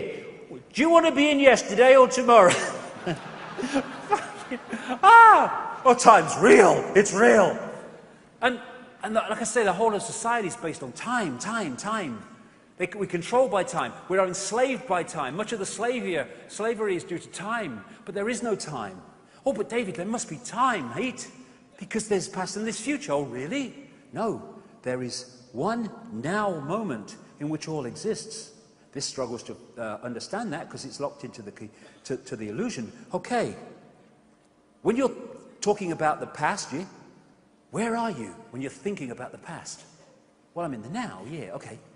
Okay, when you're talking about the future, where are you? Well, I'm in the now. Yes. The future and the past are merely mental projections from the now. And we construct these sequences which we call time. It's not time, it's the perception of time. It's like a movie on a DVD. You put the DVD in the movie in the DVD rather, well, movie in the DVD player, or what the bloody well it is. Anyway, you put it in there, and you play it. Now, after you've watched, say, 2 or 3 scenes, those scenes you've watched are now your past. The scene you're watching is your present, and the scenes you've yet to watch is your future. But the whole story is already on the disc, and your perception of past and future is dictated only by that part of the disc that the laser is reading at that moment, i.e. you are observing. William Blake, great English poet, writer, artist, said, "Hold infinity in the palm of your hand and eternity in an hour. There is no time, there is only the perception of time," and it's one of the greatest constructs of the illusion. And it's interesting because, again, talking about this for years, and very recently, the University College London did a study, and they came up with this concept of fluid time. And what they found was, when top sports people, like tennis players, are waiting for a serve, or someone in baseball is waiting for a pitch, or a footballer's waiting to react to something, they start decoding time in a different way. They decode it in a way that makes time to them pass slower. Because it's illusion, this is the way we decode it. Therefore, I went to Wimbledon once, the tennis, years ago when I was at the BBC. And I only watched one game, but I'm standing there and I'm watching this ball come across the net and I can't see it. It's like a blur at best, and there's this person going, boom, boom. I'm thinking, I can't see it, and he's hitting it down the line. Because this is where great sports people come from. They decode time in a different way. Therefore, we say of great footballers, they seem to have more time than anyone else because they're decoding it differently. Time is an illusion, and it's used to control us so powerfully. The body is a biological computer, and it allows us to experience this reality, but if that becomes the sense of who we are, we shut out that, and then big time we are open to control. We talk about a computer when it won't work and won't switch on. We say, my computer's dead. Well, when we die, we don't die. The computer ceases to function, and the true self goes on living its infinity. There is no death. And what do you do when your computer, my computer's broken down, it won't work. What are you going to do? I'm going to get another computer. Reincarnation. So, then you have computers going into sleep mode. Well, so do we. Well, we tick over on very, very little energy, except me last night. I never slept a bloody wink. And then you have the antivirus systems in computers, which are seeking out threats to the operating system to give them a smack and stuff them out. We have a fantastically advanced one called the human immune system. And what happens when a new virus in the computer world comes and your antivirus technology is not used to it, it can get through and destroy the operating system. What happens when people like Europeans took smallpox to North America and the Native Americans, they went down like 9 pins because their antivirus, their immune system was not used to that. Same thing, just more advanced. The DNA is the human body computer's central processing unit, CPU, or rather hard drive. The brain is the CPU. It's the hard drive that holds the genetic blueprint. And therefore, when you have people, and there are some doctors that have studied this, I know one in particular has done a lot of research on it, they found that when people have had heart transplants, particularly heart transplants, funnily enough, but transplants of lungs and other organs, they have taken on not just the characteristics, personality-wise, of the donor, but also aptitudes and gifts, like suddenly they can paint well and they didn't before. And people are going, why? This is a mystery. No, it's not a mystery. What is downloaded from the donor to the receiver is information, which is now available to the receiving operating system and can influence the attitudes, thoughts, and actions of that system. And this is the CPU, the brain, the central processing unit, which processes information, but the whole genetic system is processing information, and this, in its true power, is the biggest processor of information. And this is an enhanced picture taken at the Necker Hospital in Paris, where they put tracer dye into acupuncture points in, the acupuncture healing system. And I looked at that and I thought, that's a motherboard. And it's interesting because what's passing through these meridian lines is what the Chinese call qi. It goes back thousands of years.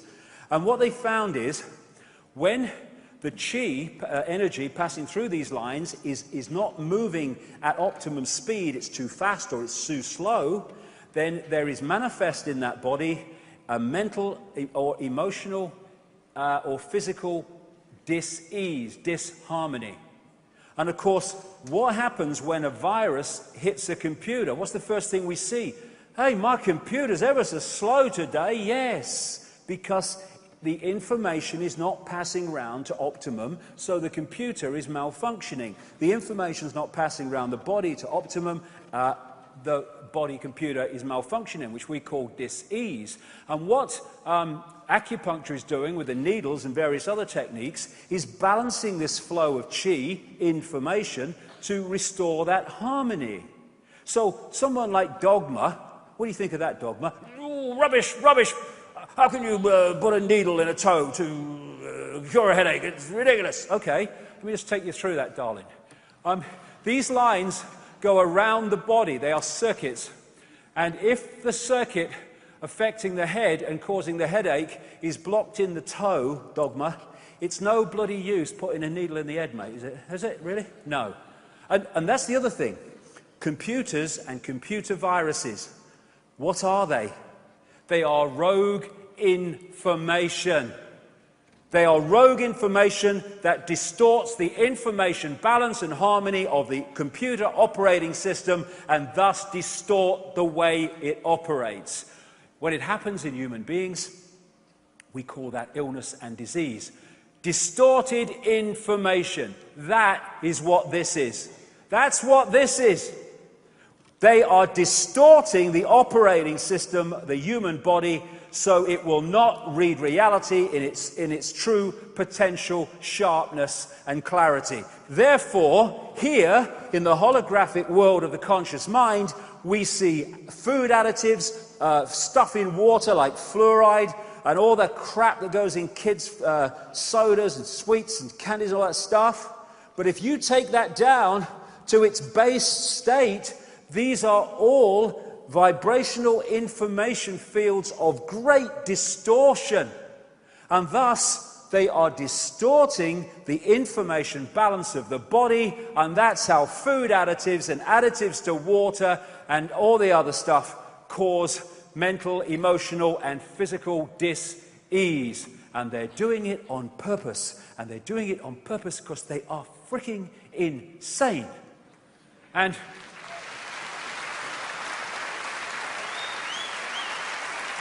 so, this white, black, sky blue, bloody pink, I don't give a damn, it's just a vehicle for experiencing this reality.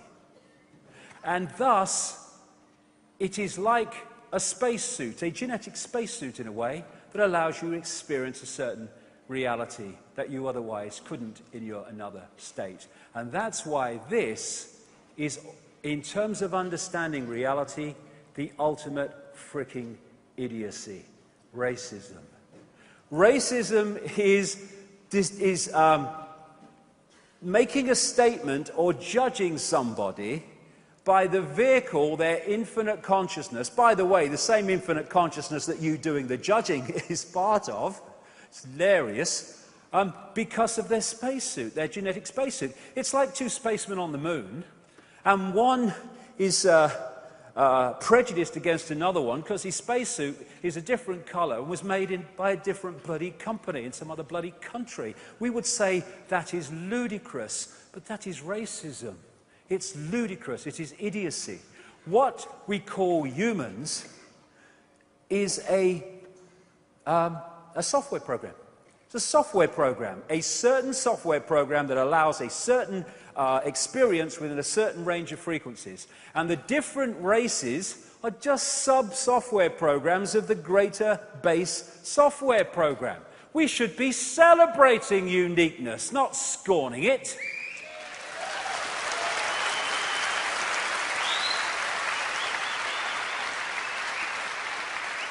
More the bloody merrier, I say.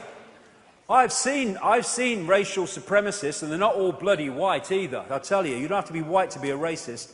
But I've seen racial supremacists, and I think if you're the bloody master race, I'd rather be like I am, thank you very much. Bloody hell.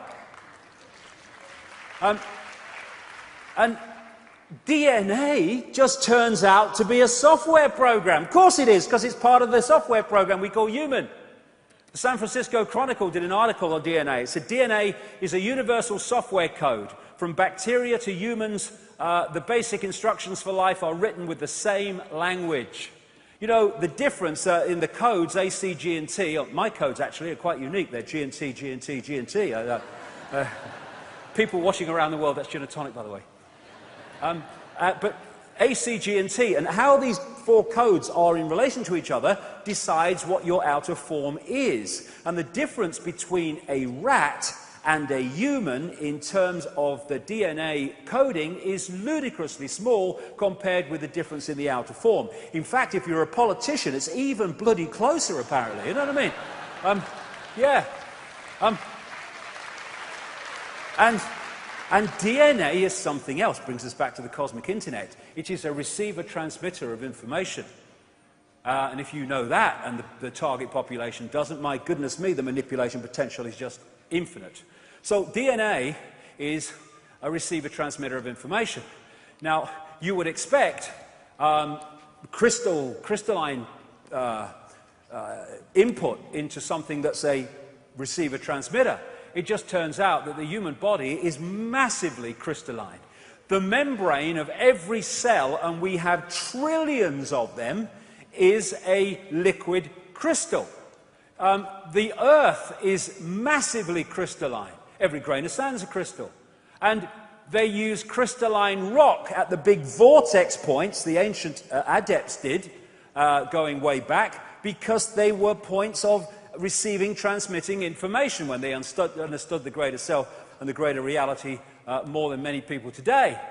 And DNA is crystalline. It is a receiver-transmitter. This is an article on DNA that I came across.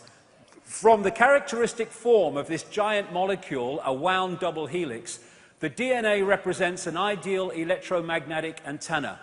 On one end, it is elongated and thus a blade which can take up very well electrical pulses.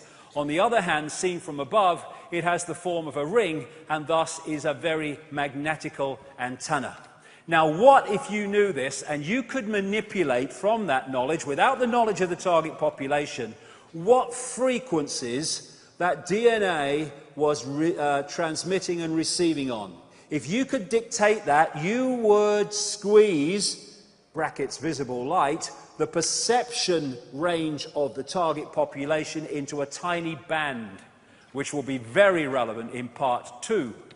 So we have mind-body, which is the holographic body and the lower auric field, body-mind, and the mind energetic level and the greater self connects into the body through these vortex points, people call chakras, it's wheels of light in the Sanskrit language, and it connects into the body through the endocrine system of glands. Now, two very, very important glands in the endocrine system that take us beyond the illusion into the greater reality are the pineal gland and the pituitary gland, which are part of the system that has become known as the third eye.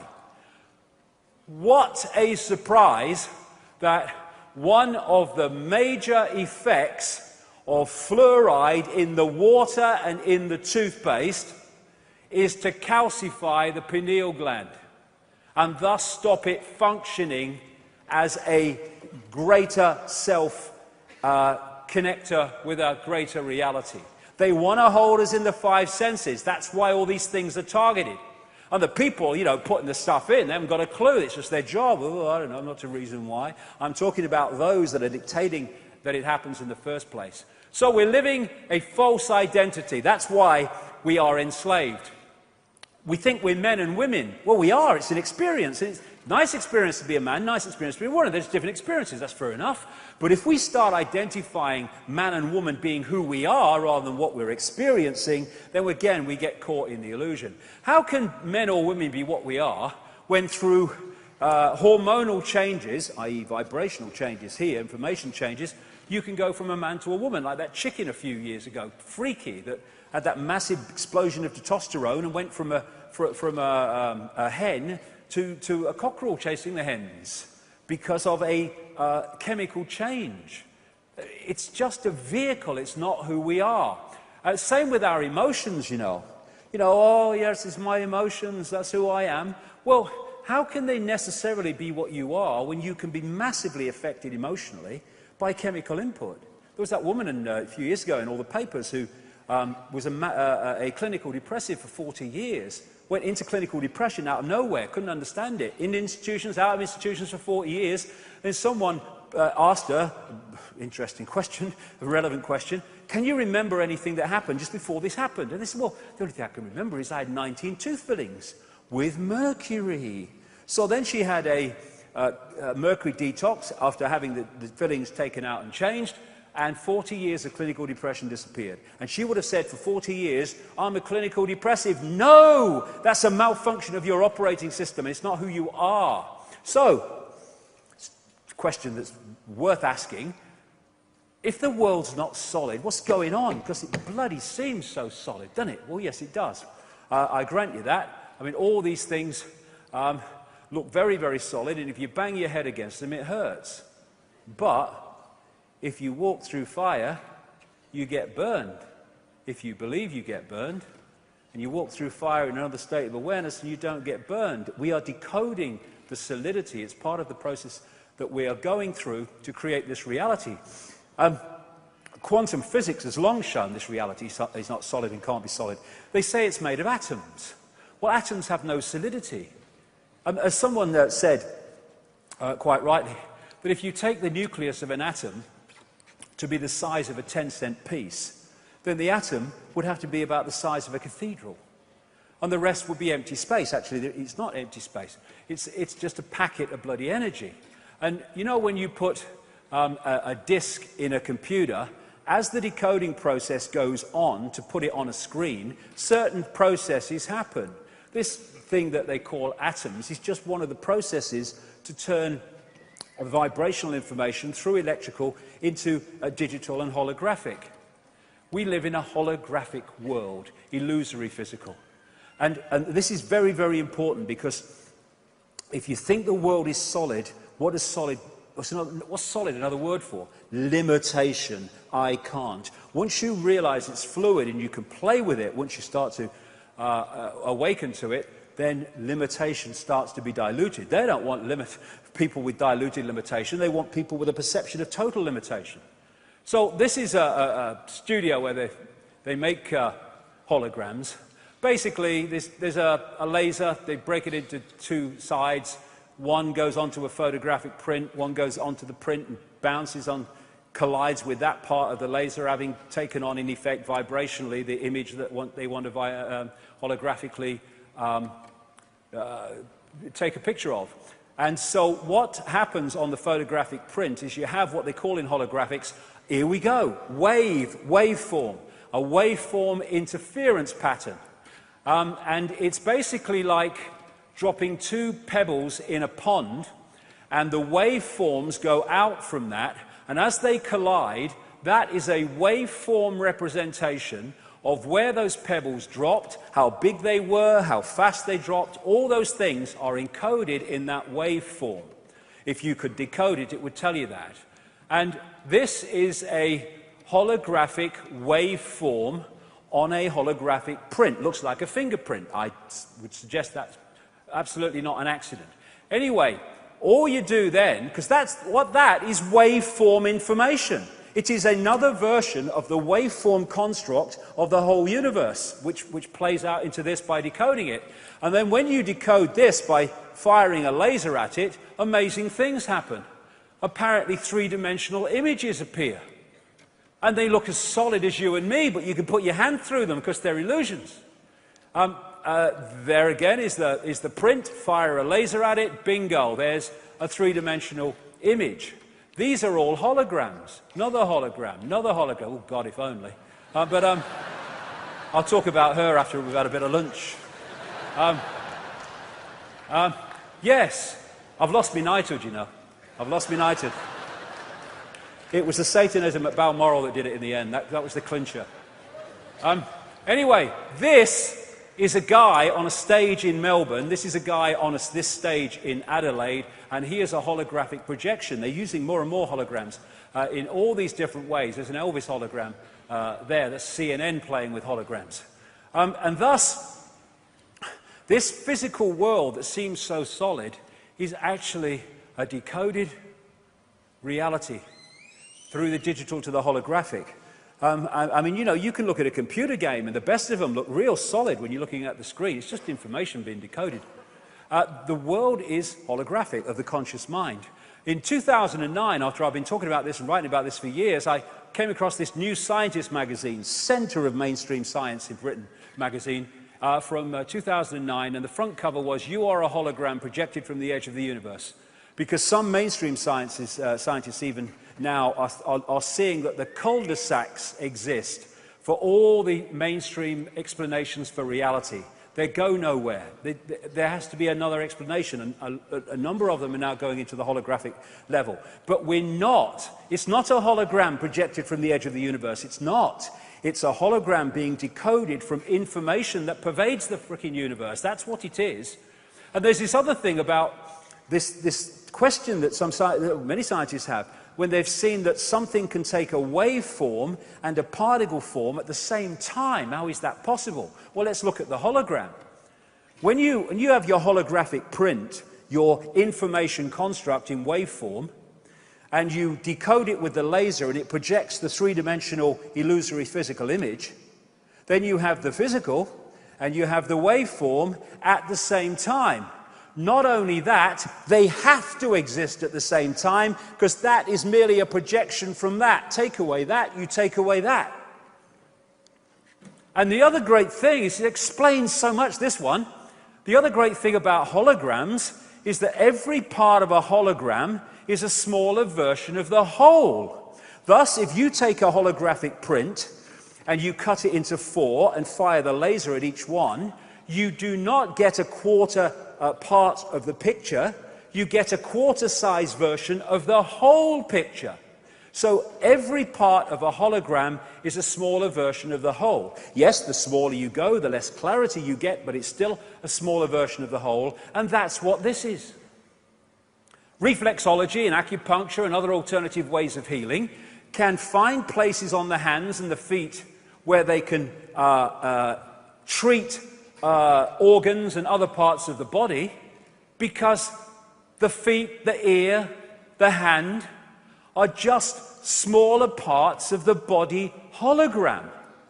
Therefore, there is a connection between them fundamentally, and if you treat the smaller part of the hologram, you affect the whole hologram. This is why acupuncture can find, reflexology can find these points on the ear, for instance, which represent all different parts of the body. And palm reading and all that stuff is from this, because in that hand is information from the entire body. So we have as above, so below.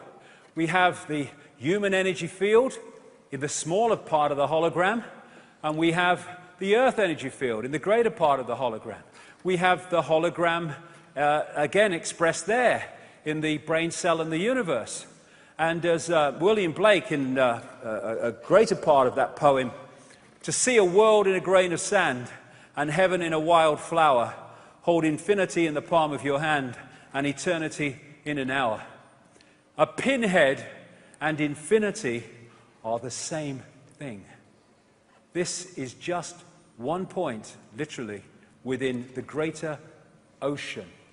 And this is what we are, a point of attention within the greater ocean. And again, scientists have said, how can particles communicate when they're billions of miles apart and communicate instantly?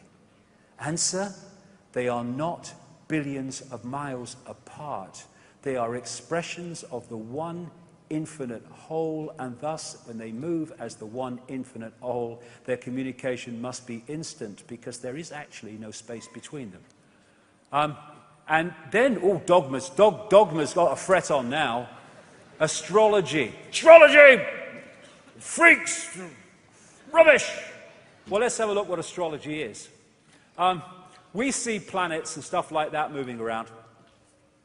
But if we go back to the waveform construct from which everything comes, this is just the holographic decoding level of them, they are information fields. And as they move through the greater information field, they are impacting cosmic internet, posting, receiving, upon the greater field. We interact with that greater field. So as the planets move, the information fields move, and affect the greater field, they are influencing us. And if we are locked into a certain point in this cycle, then we take on a different expression of that universal field when we connect with it, what we call birth. Some people say, when we are first created, and before the birth process happens. But therefore, we take on a different field, part of the universal field. So as we go through life, we are going to be influenced and be affected by the greater changes in the greater field as the planets move around and go into their conjunctions and stuff, than someone who comes in at a different point and therefore takes on a different expression of that field. It's all energy interacting with each other, information interacting with each other. And when you take the holographic nature of reality, never mind the greater consciousness, even at the level of the body, we are a smaller version of the universe. Because the universe is holographic, therefore we are a smaller version of the universe. We've come a bloody long way from Charlie Smith driving his bus and Ethel Jones at the store that they want us to believe we are. Then there's the digital level. This is another level which can explain a lot of things. Then now, this is getting closer and closer to our reality now, our experienced reality. They're now creating digital holograms. This is a mainstream media report about them, and it says, and they look real, so real that when Ford used a digital hologram to show off a car concept model, people stopped, afraid to walk into it. They thought the holographic car was really there. That car is a hologram. It's not solid, but just appears so. This digital hologram has taken it even further. Now, what are numbers? What is this digital level? It's the digital level of the universe that numerology comes in to. Because all these different levels, the waveform, the electrical, the digital, and the holographic, are all expressions of the same information. They just express themselves differently, but it's the same information. So these numbers at the digital level are number expressions of vibrational information states. And the ancients, when they used to build their buildings, and they used to build them under this sacred geometry, as they call it, with pi, golden mean, the Fibonacci sequence that you find throughout nature, they knew that if they got the digital, they call it that, the numbers right, the mathematics right, then they were bringing into that building certain information vibrational states, because that is just a reflection of that. If you get the numbers right, you create vibrational information here that expresses that, or it goes the other way. And they understood that. So get the numbers right, you get the information in the building you're building right.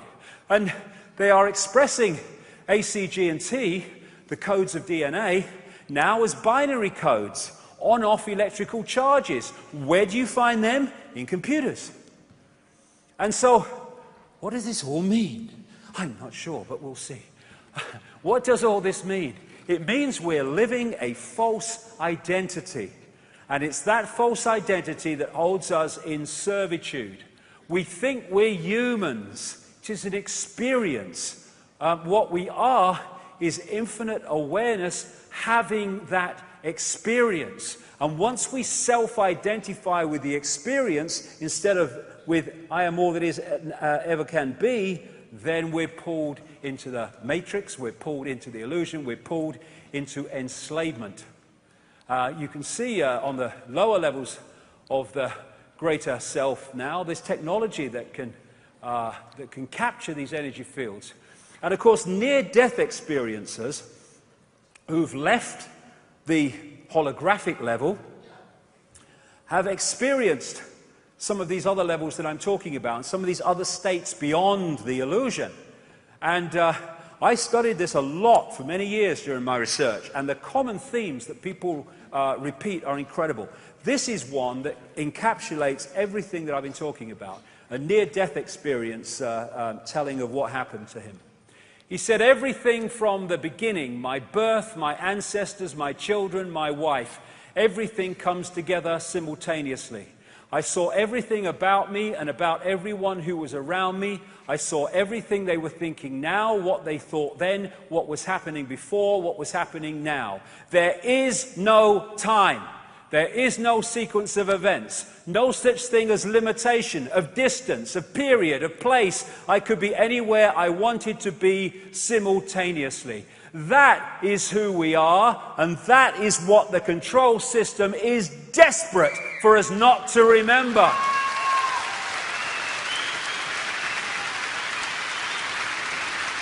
And when we get caught in the telescope, in the lens, we can get caught in the illusion of time and space. And massively involved in that are the two hemispheres of the brain. This is a big thing in terms of the way we're controlled and enslaved. There are two hemispheres of the brain, the left and right, and then there is this bridge, corpus callosum, that's supposed to be the means through which they talk to each other. They have very, very different personalities, very, very different ways of decoding reality. Ideal, we are whole brain people and get the best of both. Goal of the control system, stick them in the left brain, shut the right brain down. So the left side of the brain is logical in its version of logic, and it is sequential. What it does is take happenings in the now and it puts them in a sequence. And we call this sequence time. And the faster it moves the sequence, the faster time seems to be passing. The slower it moves the sequence, the slower time seems to be passing. Thus, when you are in a situation you don't like, oh, time's passing so slow. Situation you love, oh my goodness, is that the time? It's flown today. It's because the sequence is being put together in a different experiential way. That's time. Oh my goodness me. No, it's the left side of the brain. It's, this is the big one. It looks at things in parts. The left side of the brain sees everything as apart from everything else. It doesn't see pictures, it sees dots. It doesn't connect dots, it sees dots. And that's what they want, is one of the reasons they want it in the left side of the brain. The right side of the brain is intuitive. The right side of the brain and the heart are very, very, very much connected. It is holistic. And it looks at wholes. It sees the connections between things. That's why they don't want right-brain people. And this is a Mercedes-Benz advertisement, fully enough, giving a symbolic feel for the two sides of the brain. This is the left side of the brain. Oh, I'm ever so boring. I love structure. I love hierarchy. I love lessons. Oh, exams. I love them. I love them. And this is this guy, hey, chill man, hey, let's do a painting here, that's good, oh yes. What we want is both, because you get people who are really right-brained and they can't function in this world. We need both. And this is a Neil Haig depiction of the two hemispheres of the brain. This is the structure. This is the hierarchy. This is the world that we live in. Because humanity and that which runs the institutions has been turned into prisoners of the left brain, that's why our society is a left brain society. And it rewards left brain people. You know, if you go to school and you take information into the left brain, and you hold it, and then you spew it out at exam time, you pass. Oh, he's ever so clever. No, he's got a good memory, and his left brain is functioning very well. But you are a kid who's more whole-brained and looking at it from another perspective, and he'll look at this information, boom, boom, boom, and he'll whip it over there, and he'll look at it, and he'll go, it's a piece of shit. And then he's punished. He don't pass his exams. And he whips it over to the left brain under pressure. A lot of them do and conform because it's easier that way. And a lot of people don't. Hello, is that Mrs. Jones? Yeah, it's about Johnny. Is a problem. What's happening? He's asking questions and all want to do it. Oh my God, don't do that. You know, Gareth, I'm so proud of Gareth because who was singing for us today, because he didn't mess about when he went to school. He didn't get C's. He didn't get D's. He got E's, right? Because he couldn't give a shit. And 30 years later, he's an incredibly intelligent man, right?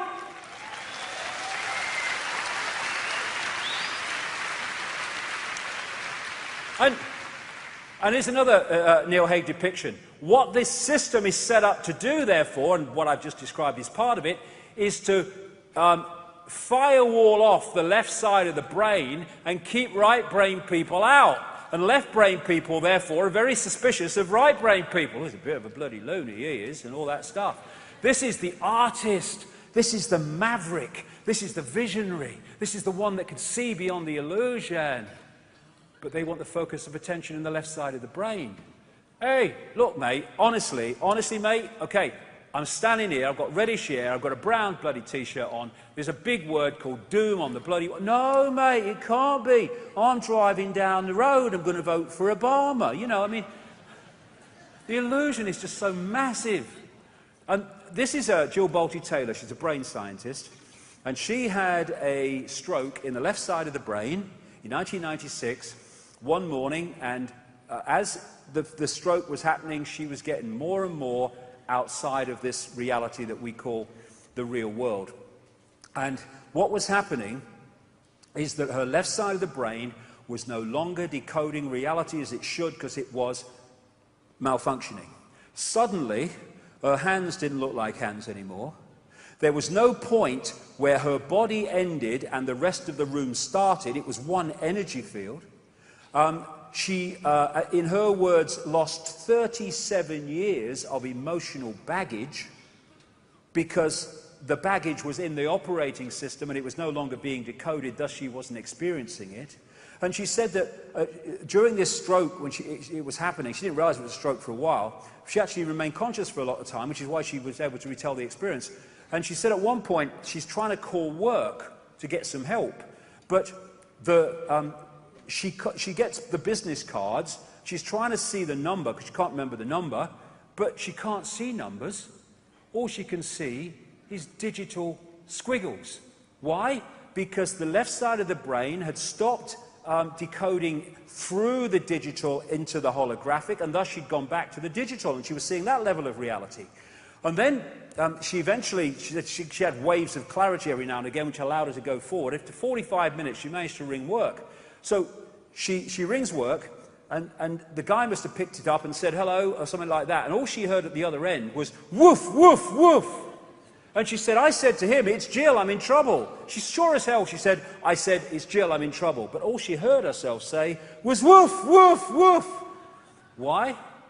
Because the vibrational information she was hearing from herself, the vibrational information coming from the guy at the other end, was no longer being decoded accurately through to words that she understood. It was being distorted. Thus she wasn't hearing it, because she only hears it when the brain decodes it. This is a guy called Stephen Wiltshire. Became very well known. He's what they call an autistic savant. They find it very difficult often to interact with this world, but they have brilliant gifts. And he became well known because the BBC flew him up into a helicopter over London for something like 30 minutes without a notepad, or not that it would bloody helped. And he just looked out the window, and he came back and he drew London from the air with incredible accuracy, even getting the number of windows in major buildings correct. And this is another autistic savant called Daniel Tammet, and he's got a computer-like way of filtering and decoding numbers, and also learns languages in a ridiculously short time, including amazingly difficult languages like Icelandic. He went on to an Icelandic television program 1 week and was challenged to come back the following week speaking fluent Icelandic, and he did it. And his language teacher said, "This man's not human." Oh, yes, he is. He's the human that we should be if this control system was not suppressing us as it is. And so what the left side of the brain would do is go, Sam, yeah, Sam, Timur, yeah, that's right. What the right side of the brain does, which is where these are coming from massively, it goes, gotcha. When Stephen Wilshire is looking out the helicopter, he's not going, oh, that's got one bit, stop, hold it, one window to, no. His right side of his brain is going, gotcha. The lot, picture. That's who we really are, and they are expressing fantastic gifts to give us a reminder of who we really are. They are capturing or accessing deeper levels of infinite potential, which people are not doing when they're held in the five senses. And people say, well, you left school at 15, and you didn't even pass your 11 plus. You went to Crown Hill Secondary Modern. You weren't very good there either. Well, they know what they're talking about. Why don't they tell us? Well, I'll tell you why they don't tell us, because they don't bloody know half the time, because the funding and the structure of science make sure they don't know. And singing from the song sheet to maintain your credibility within mainstream science make sure they don't know. But also, the disciplines of science are looking at dots. This is my discipline. This is my discipline. And they fight for funding and prestige. They don't bloody talk to each other half the time. They don't connect dots. They just focused on one dot. And if you look at the world like that, how the hell are you going to connect the dots to see how the world picture is put together? You're not.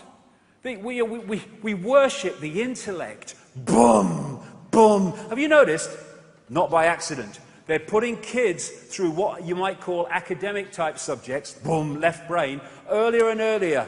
You know why? Because letting kids play and play and play is ad lib, it's creative, it's imagination. Boom, boom, boom. They don't want that. They want them in here as early as possible. Kids shouldn't be going to bloody school at that age. They should be playing the wonder of the bloody world.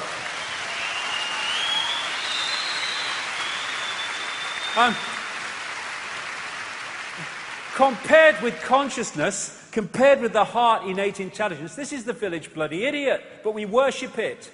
This is the isolated intellect.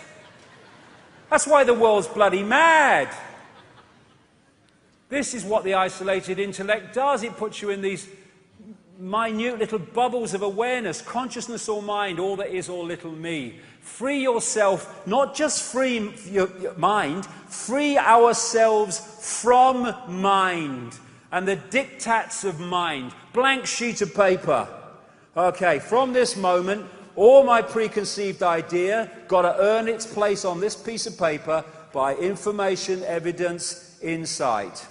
I'm not going to put anything on this paper because you, mother, father, you teacher, you scientist, you politician, you bloody journalist have told me I should.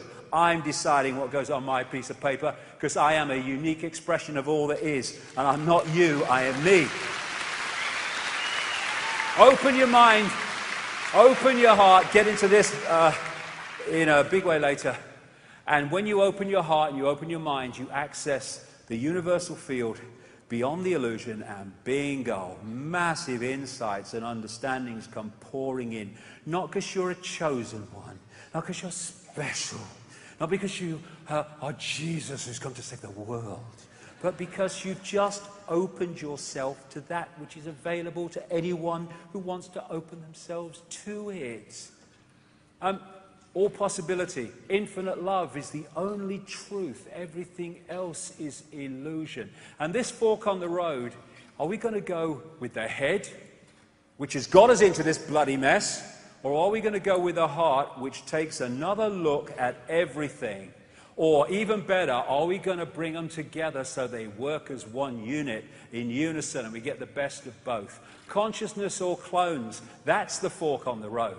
And when we open ourselves to the greater awareness, we start to hear and dance to the music of the universe that is screaming at us, listen, dance. I can't hear, I can't dance, I've got to go to work.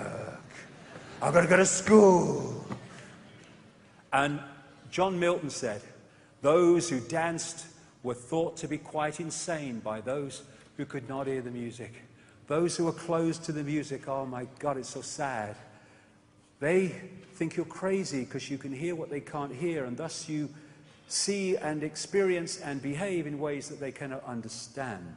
It's not that one is right or wrong, it's that one is coming from a different sense of reality. William Blake, if the doors of perception were cleansed, everything would be appear to man as it is, infinite. The conspiracy wants to make sure those doors to perception are never cleansed, and they do it through manipulation of our perceptions, through words, through religion, through education, through food additives that distort the brain and rewire it. And George Carlin, the great George Carlin, American comedian, he said, they don't want a population of citizens capable of critical thinking. They don't want well-informed, well-educated people capable of critical thinking. They're not interested in that. That doesn't help them. That's against their interests. They don't want people who are smart enough to sit around the kitchen table and figure out how badly they're getting fucked by a system that threw them overboard 30 years ago. That's what they don't want. And what, as I come to the end of this first part, what we have been subjected to, not just these generations, but for generations untold, is a gigantic hoax. A hoax that has sold us a fake reality, a fake version of how we should live our lives, and thus they have enslaved infinite awareness in a perception of little me. And here's a short video. It is absolutely brilliant, and it encapsulates the point I'm making here. This is fantastic. In music, one doesn't make the end of the composition the point of the composition. If that were so, the best conductors would be those who play fastest. And there would be composers who wrote only finales. People go to concerts just to hear one crashing chord, because that's the end. But we don't see that as something brought by our education into our everyday conduct. We've got a system of schooling which gives a completely different impression. It's all graded. And what we do is we put the child into the corridor of this grade system with a kind of, come on, kitty, kitty, kitty. And yeah, you go to kindergarten, you know. And that's a great thing, because when you finish that, you'll get into first grade. Woo! And then, come on, first grade leads to second grade, and so on, and then you get out of grade school, you go to high school, and it's revving up, the thing is coming. Then you're going to go to college, and by Jove, then you get into graduate school, and when you're through with graduate school, you go out to join the world. And then you get into some racket where you're selling insurance. And they've got that quota to make. And you're going to make that. And all the time, the thing is coming. It's coming. It's coming. That great thing, the success you're working for. Then when you wake up one day about 40 years old, you say, my God, I've arrived. I'm there. And you don't feel very different from what you always felt. And there's a slight letdown because you feel there's a hoax. And there was a hoax. A dreadful hoax. They made you miss everything. We thought of life by analogy with a journey, with a pilgrimage, which had a serious purpose at the end, and the thing was to get to that end, success or whatever it is, or maybe heaven after you're dead. But we missed the point the whole way along. It was a musical thing, and you were supposed to sing or to dance while the music was being played. Exactly. That is so brilliant. That's so brilliant. So, we're back to the little question. Why? Why is it like that? Why is the hoax? Who's behind the hoax? It's a multi-level conspiracy. Who is controlling our sense of reality. Well, the rabbit hole goes so deep in answering that question. And in part 2, when we've had a break for an hour for some lunch, and we'll be back absolutely on an hour, because I've got so much to get through today, I will be going, in my experience anyway, deeper in the rabbit hole than has gone before in seeing where this is all coming from. And that's the end of part 1. See you in an hour. Thank you very much. Thank you.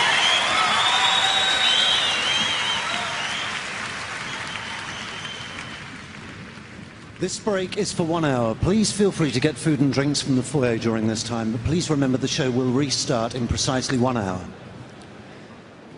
David Icke was changed forever in 1991 after a series of extraordinary experiences amid the ancient sites and stunning landscapes of Peru.